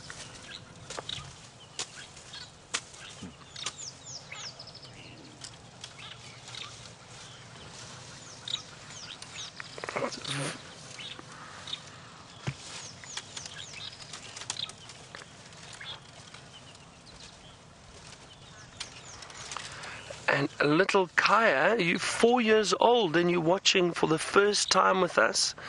Hello and welcome. It's so nice to have you watching. And you say elephant are your favorites. I'm so happy that you're watching now and you're getting to see these elephants with us. They're so close to us. Look at those long eyelashes.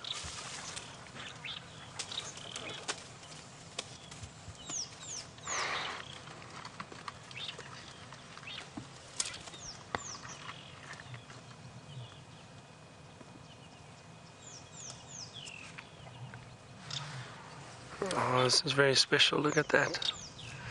Here comes another young one coming out just to the right. You'll see it coming into frame. There we go. Probably about 6 years old, I would say. 5, 6 years old. Maybe a bit older.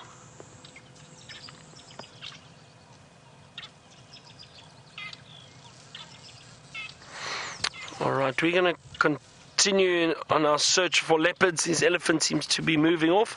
While I do that, James has got something very small on the ground that he'd like to show you.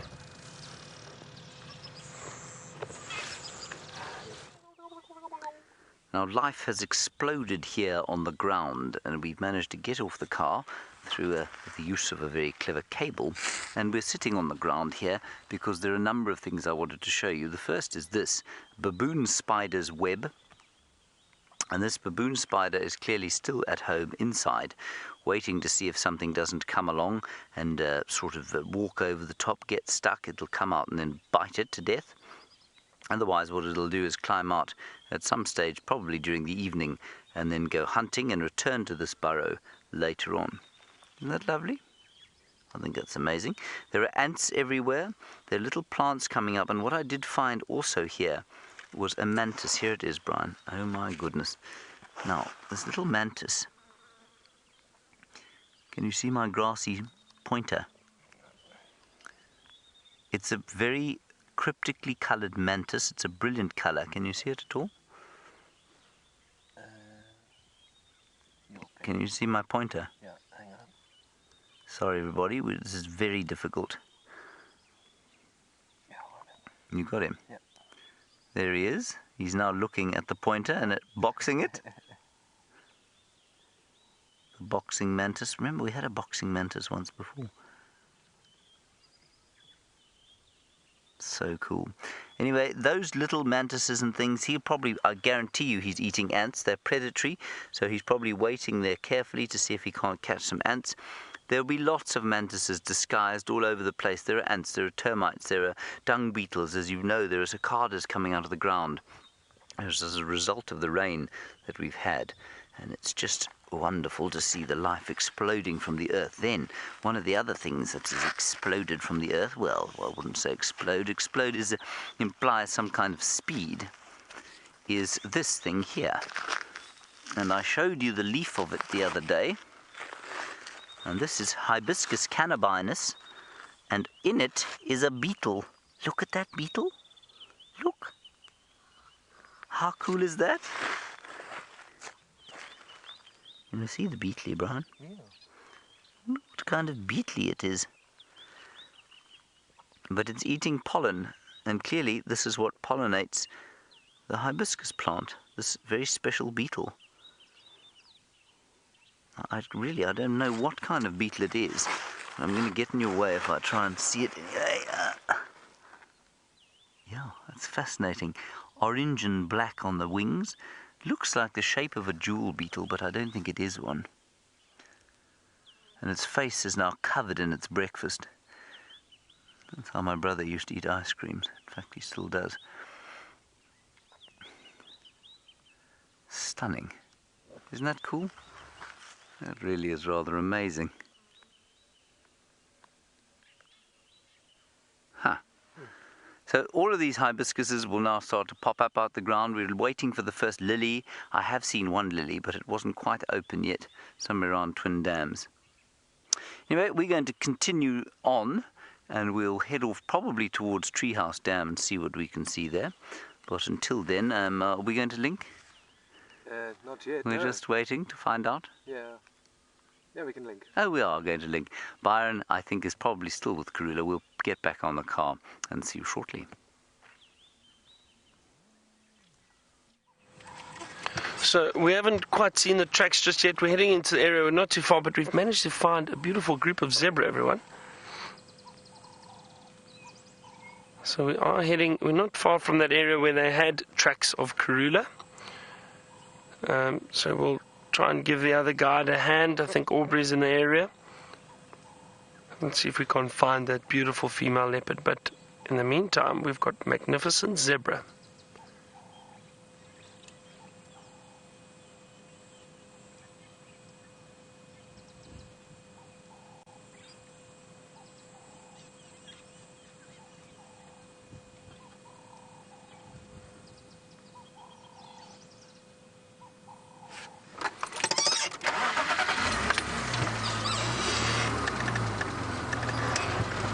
Off they go. A dazzle of zebra. That's what a group of zebra are known as. I know some of you do enjoy the collective nouns that we use for some of the animals. And it's known as a dazzle of zebra, and the dazzle have disappeared.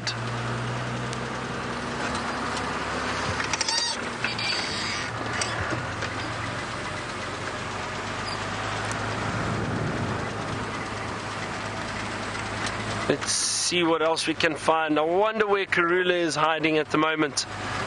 Must be in this area somewhere.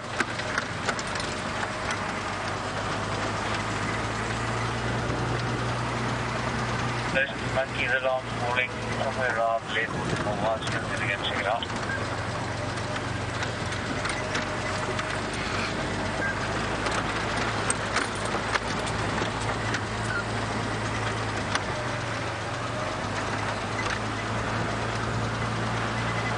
James, you wanted to know if we have African wildcats coming around the camp at night.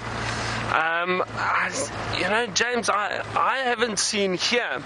I have seen in one or two other camps before. I've seen African wildcats come and have a look around in the evenings, but generally the wildcats are quite shy little creatures, and you don't often see them wandering around too close to the lodges, but in saying that, it does happen. I've had hyena regularly coming around. What else? Porcupine.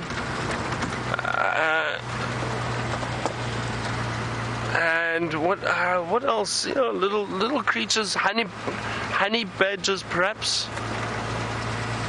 So all those little creatures, they do come around at night. The civet that we spoke about this morning, they will come around and wander through the camps looking for food perhaps. Little jennets. And over here we've got some buffalo, everyone. There's a herd of buffalo. Hang on. I'll just try to get us into a nice position.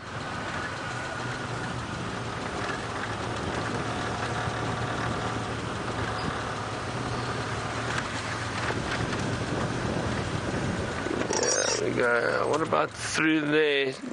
Is that okay? Can see all the buffalo around, everyone? Oh, nice.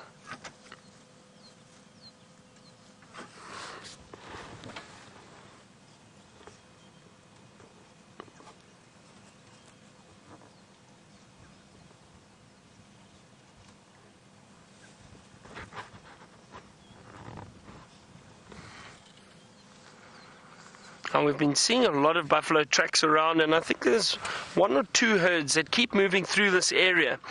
And then probably one of the herds that the lions have been hunting from.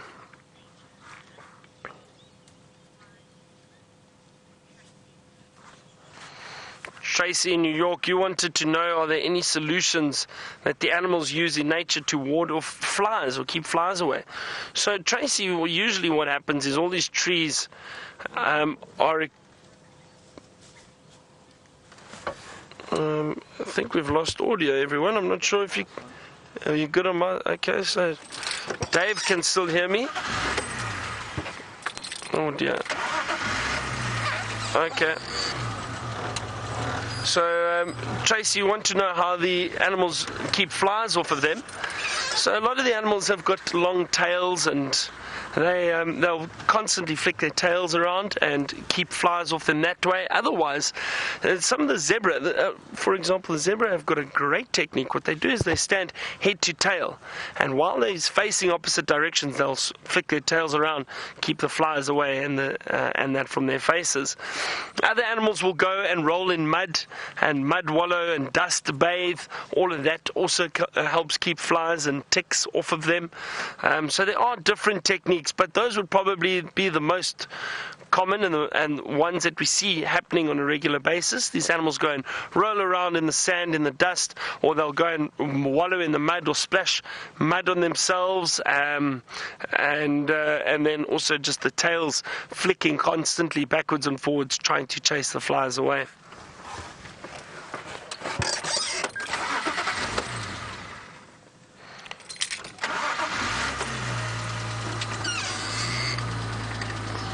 Nice to see this herd of buffalo. We better be careful, the lions are around.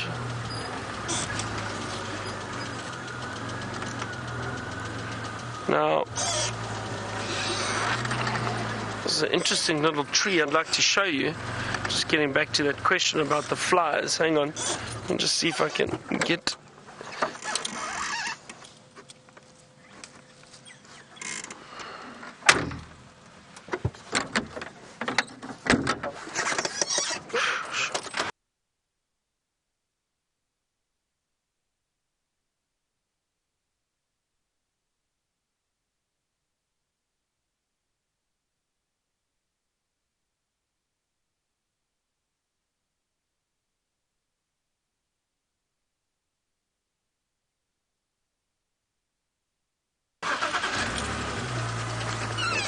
Dave, just see if you can get a glimpse of that little bush over there.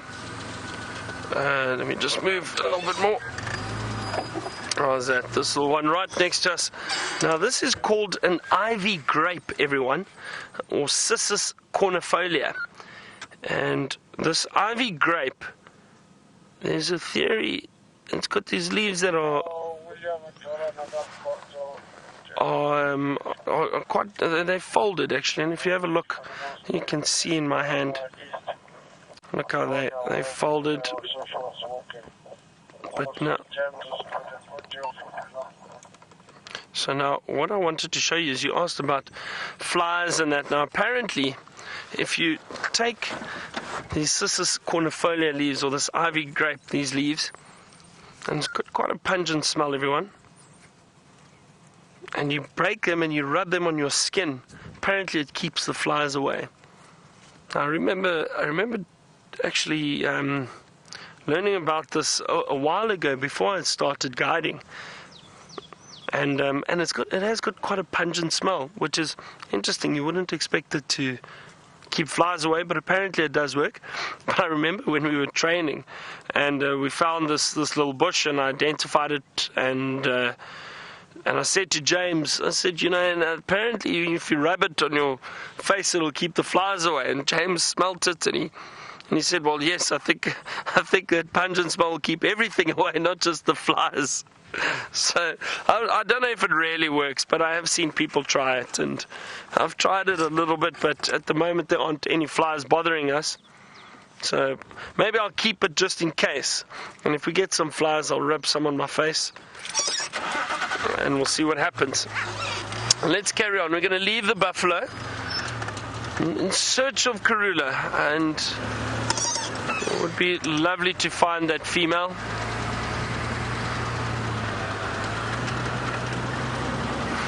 Alright, we're going to continue searching, and while I do, let's head back to James for an update and see what he's got.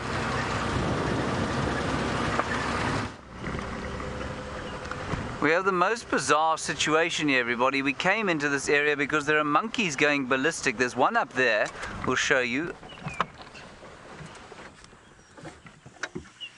But as we came along, we found one on the ground, a big male, alarm calling on the ground. We immediately thought there must be a leopard in this area, and some of them are looking off to the direction that one's looking, which is towards the Morwati. But why there should have been one on the ground, and then he was going completely different direction. So I don't know what's going on here. There are no leopard tracks. But this is a favorite haunt of Karula's. It's also possible that it's the youngsters, maybe. I don't know, that she's left the youngsters here. One is still calling. The one that was on the ground had run off that way, but almost like he's searching for something. That one is looking straight down in there. I don't know, it's all very confusing. Let's go round to the drainage line again. We might be lucky there. Well, the first one that we came across was on the ground, just on the ground here, and it was just doing this full alarm call. It's still calling just up ahead.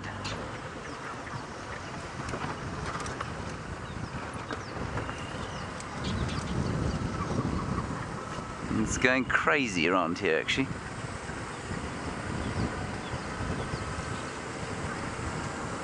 It's now up in a tree looking down here.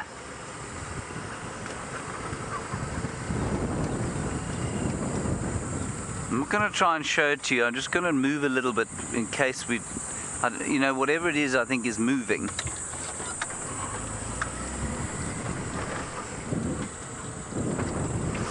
Let's have a quick look over the road here, just to make sure there isn't something crossing.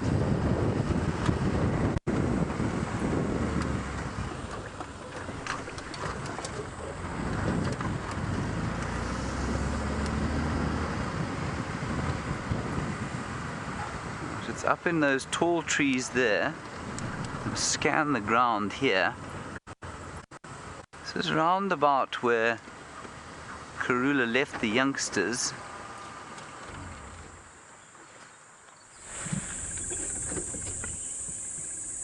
I'm going to scan the bush here, everybody. Monkey's looking directly towards this direction.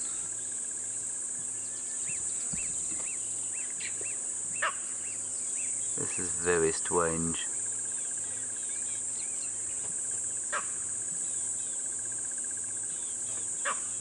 Maybe Karula left the youngsters here. Maybe the youngsters were split up.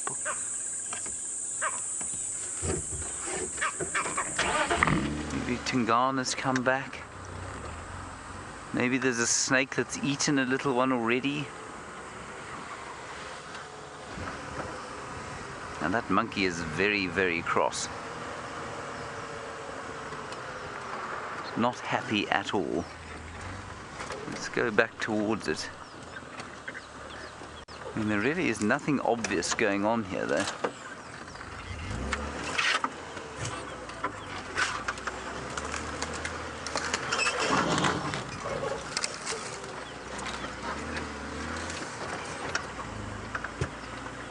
The tree that the monkey's in is just up ahead here.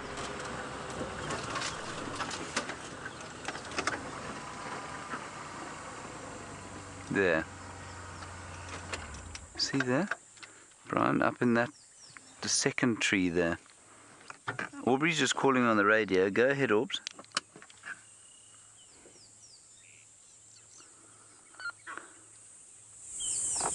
Aubrey, go ahead, go ahead. So now it's looking down towards the more white.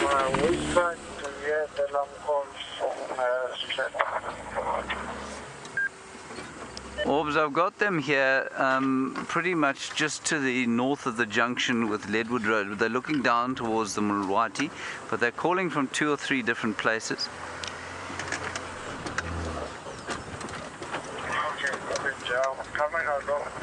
Aubrey will come and give us a hand here.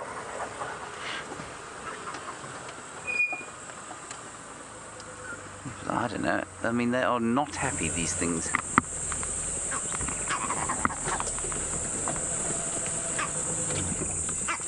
Top there. Very top. You see him there, Brian? Yeah. He's looking straight down towards the leadwood tree here.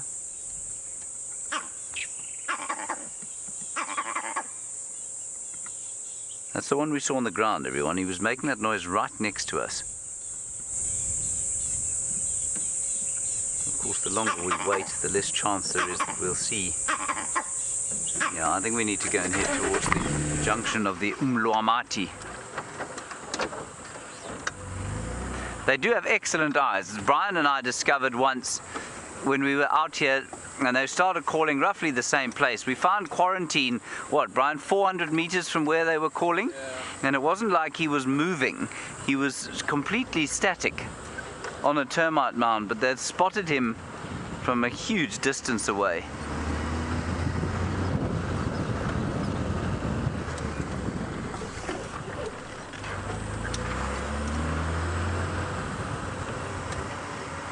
Now, we did do a brief foray through this drainage line before we came to see you, or you came to see us.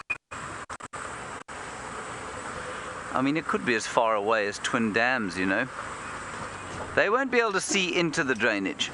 So I think we need to go out the other side.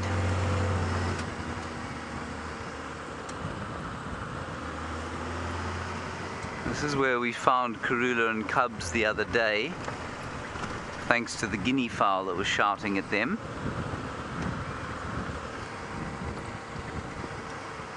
There, leopard.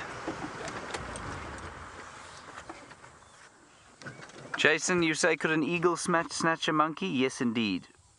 That, everyone, I believe, is what the problem is. I think it's who I said I thought it was. Is it? Who is that? Orbs, I've got a leopard here, but south of the boundary, just at Twin Dams.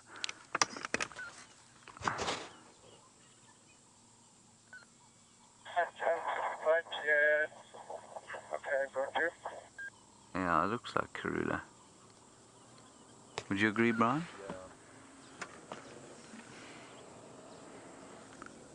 Yeah. She's just disappeared. Anyway, that's what those monkeys were shouting at. And yet again, Brian, our little theory of their incredible eyesight is proven. Shfambile. Shfamba so, yeah. Sor. So she's disappeared, I'm afraid. But where are the babies? That's what worries me. Well, it doesn't worry me, I'm just interested. And I wonder if she hasn't left them where she left them before.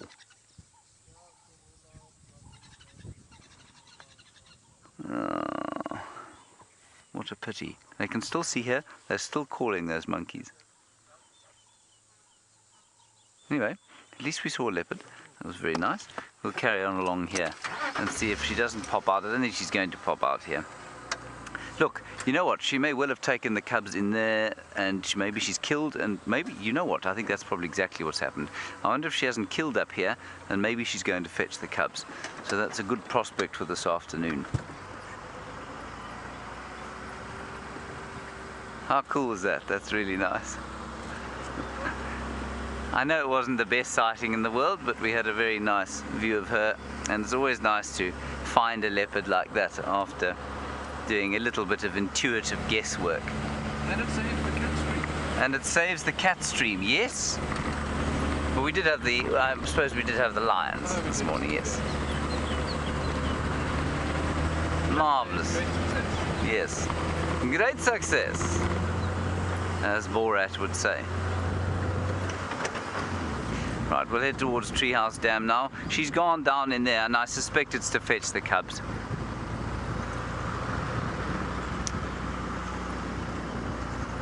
Alright, in the meantime, Brian and I will bask in our joy. Let us head across to Byron and find out how his tracking of the leopards that side is going.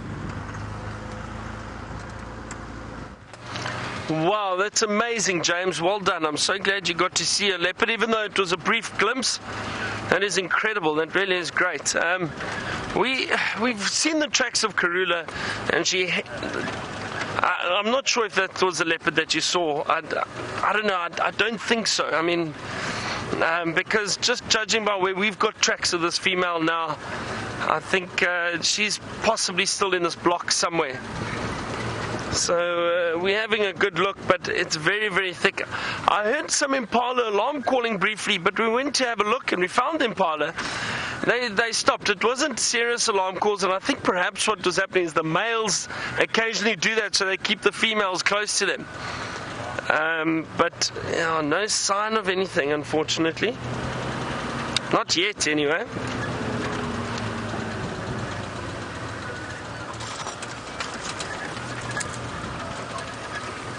Lauren, you want to know if there are any black leopards close to here? Lauren, not that I know of. I'm trying to think. I haven't heard of black leopards being seen in the Kruger at all. But in an area known as Lydenburg, which is probably, from here, it's probably a 2-hour drive, I would say. Lydenburg, 1.5 to 2 hour drive from here, directly west. So you actually have to go through the Drakensberg mountain range, or over the Drakensberg mountain range, and there's a small little town, and there the mountains within that area, apparently that's where black leopards have been seen. I've never seen one before, but apparently they do occur in that area.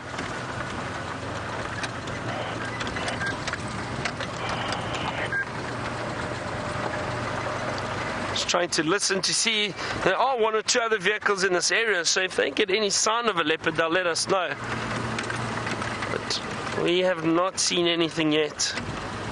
And it goes back to what I was saying earlier, everyone. I'm sure there's more than one, guaranteed there's more than one leopard moving through these areas. It's just a case of finding them. And there's definitely been a few tracks around. We had tracks of a male this morning. The tracks of Karula. James found that leopard. Was it Karula? I don't think so, judging by the area that we've got the tracks in. But I could be wrong, because they do move around a lot, and they do move through different areas very, very quickly. But it is interesting, and it is exciting, because we don't know. Unless we get a confirmed sighting where we can say, right, this is this leopard, or find the different leopards in the different areas.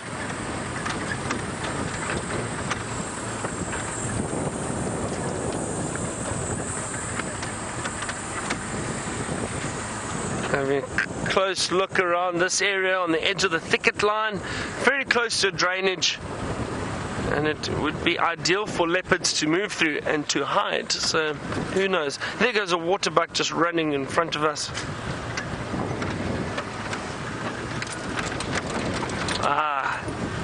Warthogs. Sorry, the brakes are making noise. And off they go. A little bit shy this morning, the warthogs.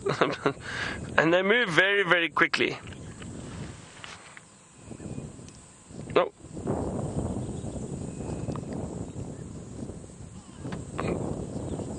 Look at that. Also, one of my favorites. I love look at that hairstyle. That's impressive. Looks like it's been straightened by something. What do the girls use, David? GHD. maybe the warthog's got a GHD hidden somewhere. Kirsten's laughing at me.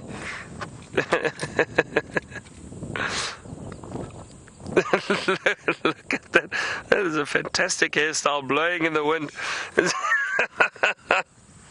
Isn't that great? Wow. Impressive. Who was that male model? Fabio, with the long hair. There goes Fabio.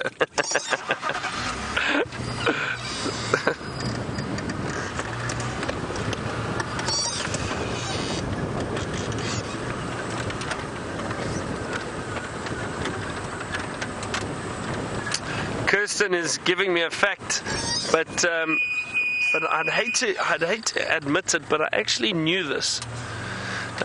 So Kirsten, thank you, but I did know that the GHD, the hair straightener, stands for Good Hair Day, and Kirsten says I shouldn't admit it, but I'm being honest with everyone today. So I did know that. Look at these beautiful waterbuck. Those are impressive males, everyone. Look at those horns. Really wide, curved horns. These are very big males.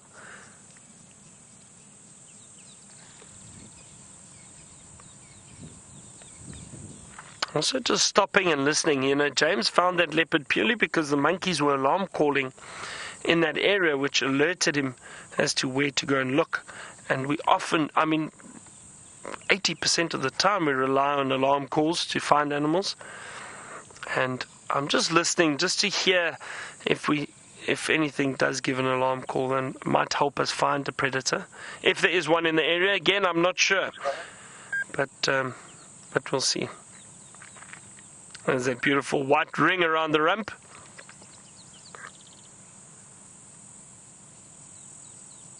And the theory is that it is one of the following mechanisms for them to follow each other away from danger.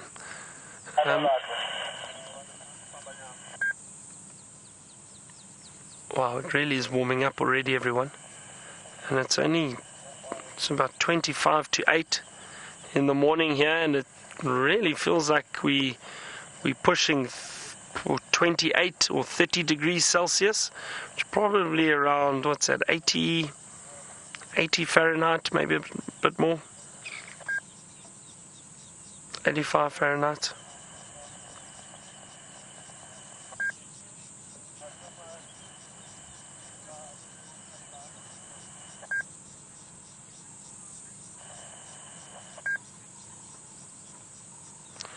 Jane, you wanted to know why the other waterbuck species, the one that we find, I think it's Central Africa, if I'm not mistaken. They've got a different following mechanism. Now, I don't unfortunately have a mammals book of Africa. I've only got Southern Africa. I'm not sure why the following mechanism is different, but it's different subspecies, different markings. It's just like every other antelope that's got different following mechanisms or bright white markings on the rump. But there are theories, and we've discussed it a few times in length with some other guides. And is it really a startle following mechanism? Is it there to say, follow me, let's get out of danger, I know where to go? Or is it a case where they just become alerted and they flash this white to possibly confuse the predator? I don't know, because some antelope have the white under the tail,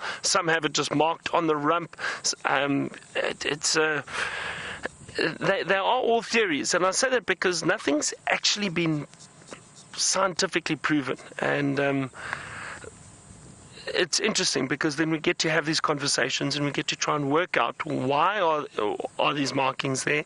Is it for this reason, or is it for something else perhaps? So it is interesting, and it is something that we discuss on a regular basis, and I don't think there's a right answer, but I do believe that the markings around the rump the white markings around the rump or under the tail are there to an extent for them to follow each other out of danger. They flash this white, and then they're able to see where each other run and possibly keep the group together. Safety in numbers might be easier to keep the predators at bay. So I think there is something to that theory, some bit of truth. But it's an interesting topic because, like I said, we've discussed it in length many times, and who knows what the right answer is.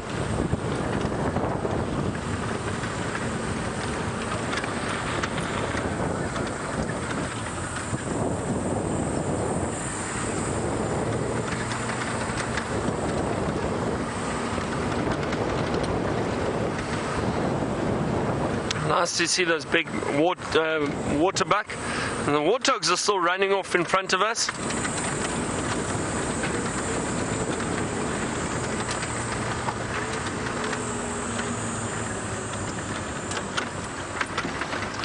So, dog tranquility, you would like to know why the warthogs, and they're actually right here, why the warthogs put their tails up when they run. Look at that, feeding, wonderful. So, why the warthogs put their tails up when they run is because, if you have a look, their skin is very, very, very tight around that body. And when they run, and they run at really, they run very, very quickly. And when they're running, their eyes start to water, so they clench their eyes closed when they're running so fast. And when they do that, because the skin is so tight, it causes the tail to stand up. I am obviously joking, everybody. I'm joking. That's not the reason. Dave, is that the first time you heard that? Okay, no, that is a joke, everyone. That is not the reason. What happens is generally it is also a following mechanism. So as they run, their tail pops up so that they can follow each other through long grass. That is the theory behind why the tail rises as soon as they start running.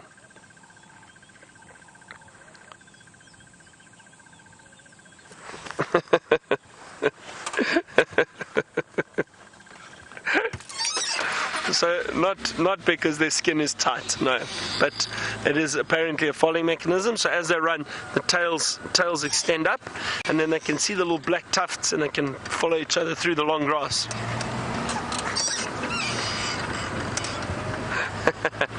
All right, we're going to continue our search around this drainage line, see what we can find. James has got some beefalo that he'd like to show you.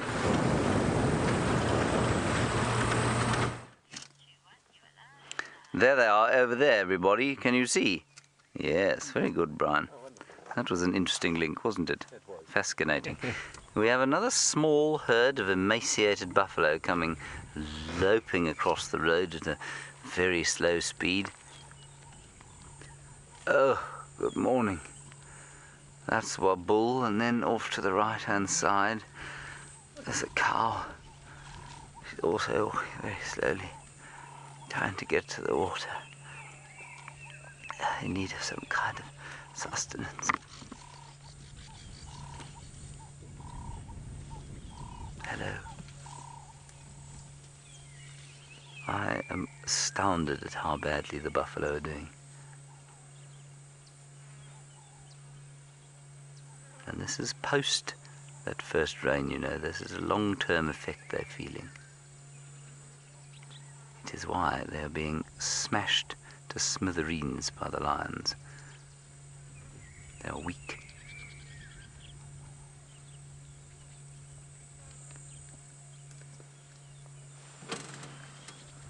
It's really rather sad. I was kind of making light of it, but it's not easy for them. just, if you don't mind, Brian, over there to the right, to the left, the big bull, well, big bull's a sort of moot term. It's browsing still, it's not grazing. And I really think this is a function of the design of their mouths. I don't think that they're able to get at the very short grass.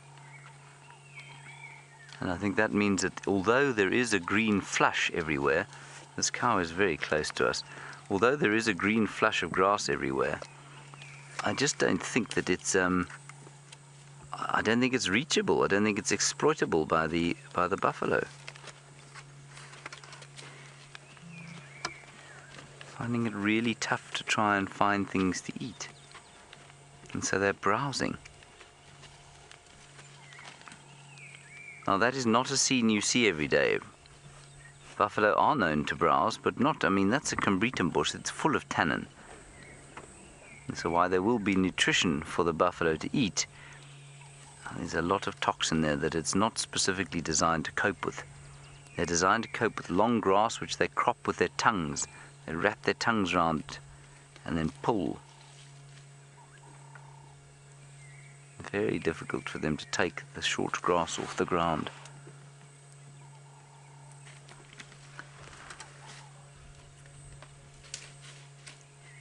Go. I mean, they really do look miserable, walking very slowly. They never look particularly cheerful, mind. You can see him eating on his tree there.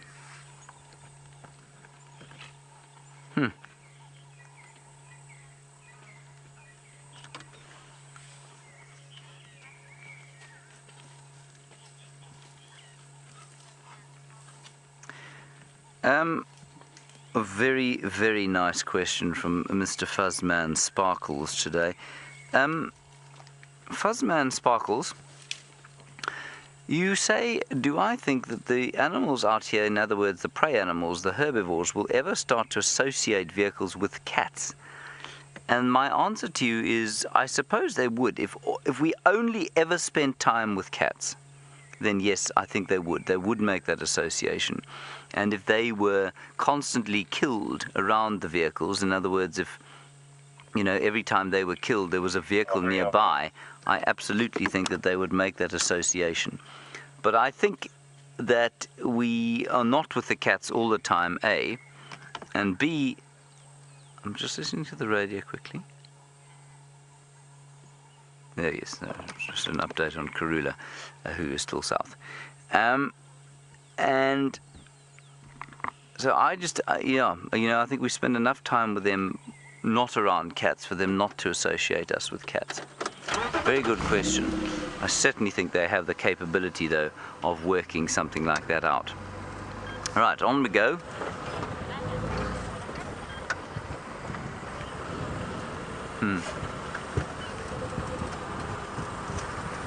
And Adam, following on from that, you're wondering, do I think that the animals see this vehicle and us in it as some strange animal, or do they just ignore it?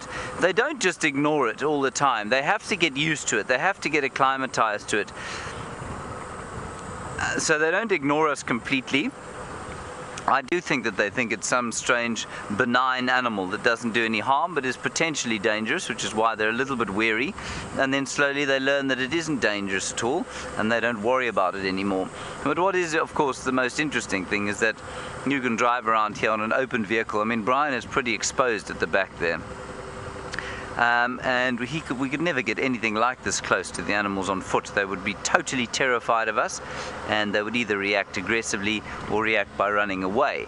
And in the vehicle, it just isn't like that for some reason. For some reason, I mean, I don't, you know, I mean, a predator sees extremely well. As a friend of mine once said, you can't tell me a leopard doesn't look at a vehicle and see a human being, because, I mean, a leopard can spot a monkey's ear just from sticking out from the side of a tree.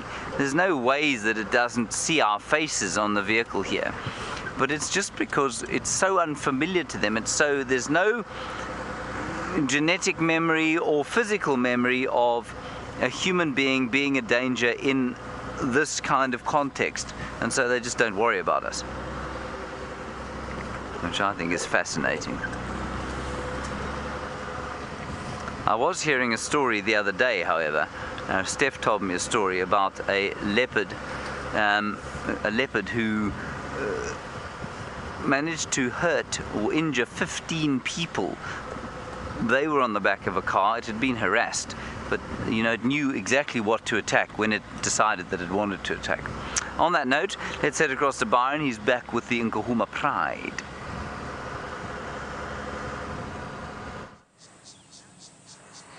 After that story that James told you, I gave up leopard tracking because I got too scared.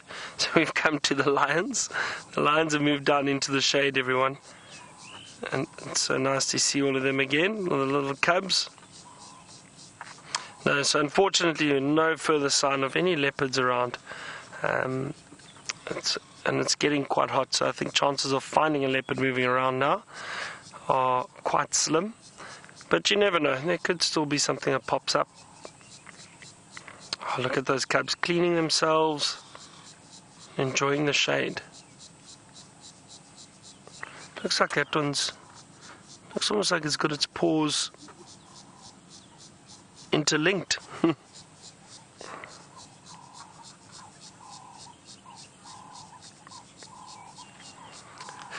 Julie, you want to know if animals always have to stay out of sight of the lions, and no, Julie, not at all. I've seen on many occasions, and depending on the areas and where these lions are found, and the habitat, you'll get lions that are feeding, perhaps, or drinking at a water hole, and there will be other animals wandering around. They just keep their distance.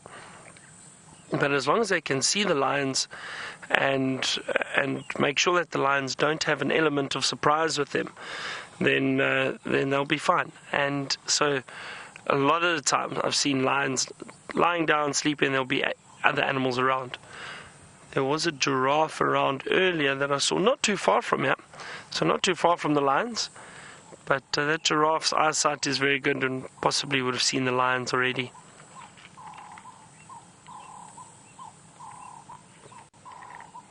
Wonderful Cape turtle dove calling.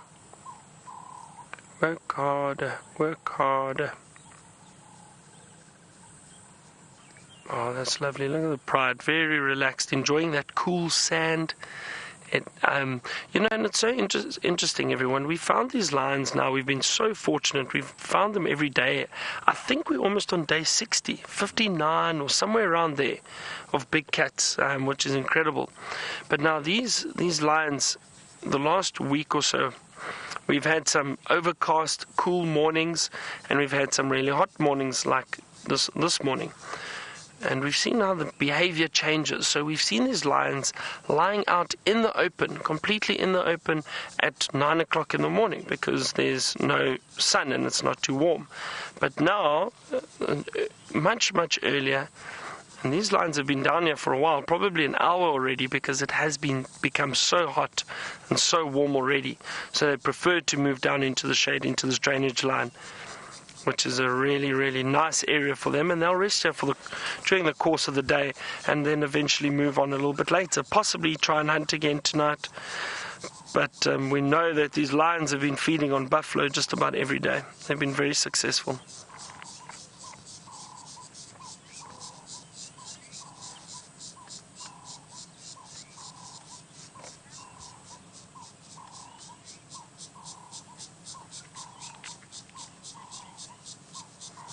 Madison, you want to know if the female cubs would find, or if they'd stay within the pride when they get older.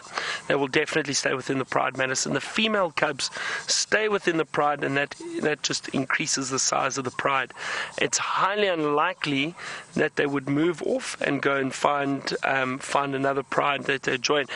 That wouldn't happen because, for one thing, the other lionesses will act aggressively towards them, probably attack them. So they'll stay within this pride. I have seen, however, Madison, I've seen lions when new males come into an area. I've seen where the lioness that has got cubs has taken those cubs and run away with them, and the reason for that is she feared for their safety. She didn't want the males to attack the young cubs, so she fled and moved away with those cubs, and the other females stayed and mated with those males, and a year and a half later, those lions and the cubs actually returned and tried to move back into that pride, and there was so much aggressive behavior between those lions, they didn't allow those cubs back into the pride, which was interesting. So those lions actually then formed their own pride. There were just 4 of them, and those 4 lionesses formed their own pride, and they are very successful, and they're on Londolozi at the moment. They are known as the Mungen pride.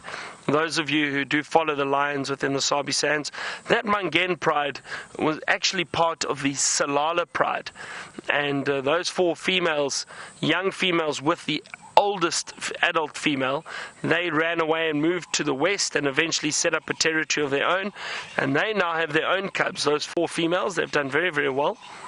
So they have been around the Mungen pride. They've grown quite a bit.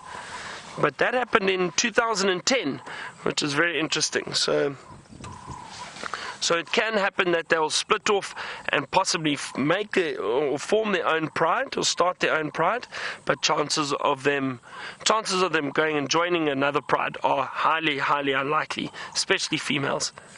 Usually what happens is the females will just grow up within the pride and stay within the pride.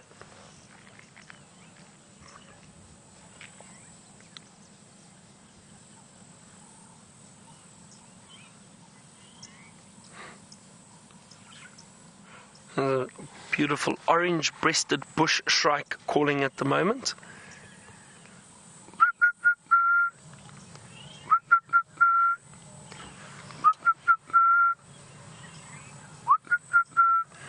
That's the orange-breasted bush shrike. Now, Kirsten says it looks like there might be some elephant. Oh, right, yeah, there we go. It is very scary how we have these eyes all over the show watching us. But look at this wonderful scene, everyone. The impala drinking, the elephant right next to us, and then we've got these lions off to our right. And look how the impala have scattered, because the elephants often don't like sharing the water holes, so they'll chase other animals. Oh, this is beautiful.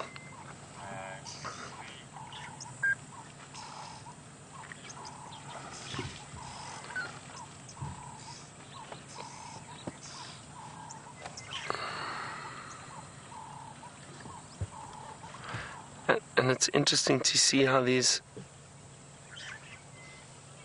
elephant go, and they splash the water a little bit, try and get rid of some of the mud, and then they'll try and drink the clean water. And they really are going to enjoy that drink now.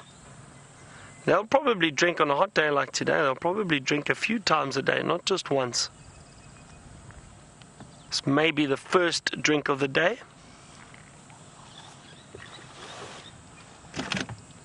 And all the impala down surrounding them. Oh, what a fantastic way to end, isn't this? Just beautiful, lovely scene. And we have the hippo just in the foreground, also in the dam. There's the hippo.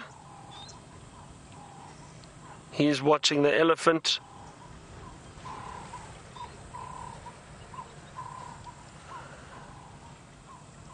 Look at that, hippo, impala, elephant, birds calling, nice cool breeze actually all of a sudden.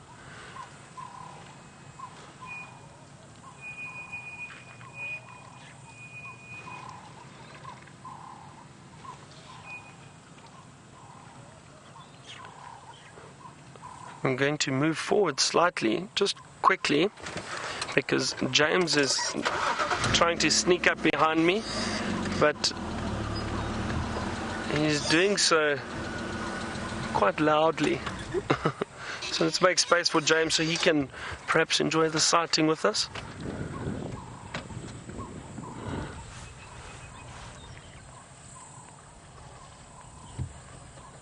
Oh, look at that. It'll be interesting to see how that young elephant reacts to those impala off to the left. Just watch, see the ears open.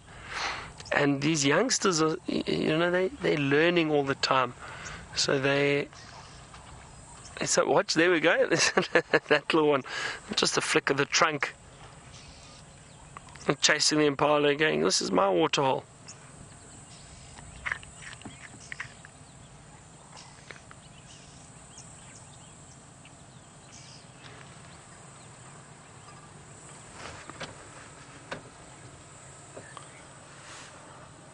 Oh, this really, really is wonderful. Just a very, very peaceful scene. And to think there are lions just behind us, everyone. On the other side, they're still lying down there.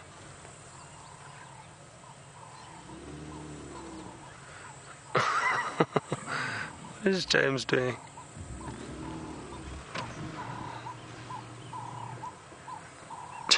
James is trying to do a 62-point turn on the dam wall. he's now turned around. And there go the ellies.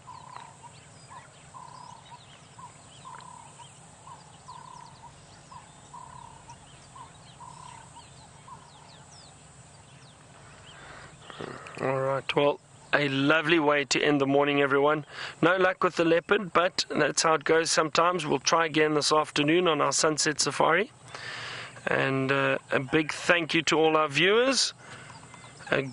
I am going to bid you farewell for the day. I hope you have a wonderful day or evening wherever you are. So thank you very much. Thank you to Dave on camera with me this morning. And let's head back to James, find out what he was doing behind me. Goodbye, everyone.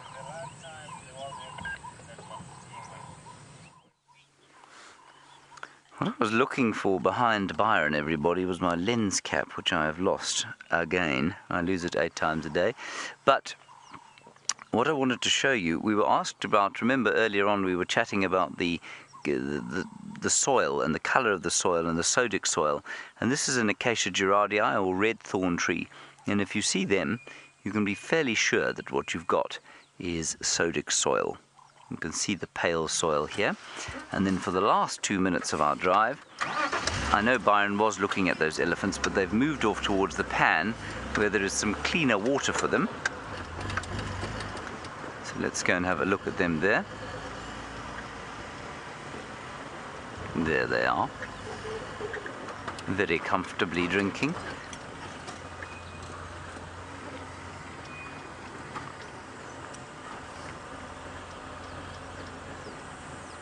Just try and get a little bit closer to them, sneak past. Oh, just look at the pipe here quickly, Brian. The pipe. See how they've pulled it out, everybody? That's the pipe that feeds this pan. Anyway, back to the elephants. And there they are. So keep an eye on the dam cam during the course of the day. We think it's going to get pretty hot. At the moment it's a very pleasant temperature, but every so often the sun breaks through the cloud and it does get very hot indeed. And that means that there will be action here. There was lots of action going on here yesterday. Elephants and buffalo and various other things. And now maybe this little herd will walk past us. Anyway, while we wait for that to happen, as these elephants come to bid you all a fond farewell, I hope you had a wonderful drive. We really did see some pretty good stuff, didn't we? Some interesting banter, that ridiculous dance we did. Thank you, Brian. Thank you, Jay. Thank you to Byron and to David and to Kirsten Max Smith and Louise Pavid in the final control, and mostly, of course, to all of you from home. We'll see you later at 4 o'clock this afternoon, so stay safe and happy until then. Bye-bye.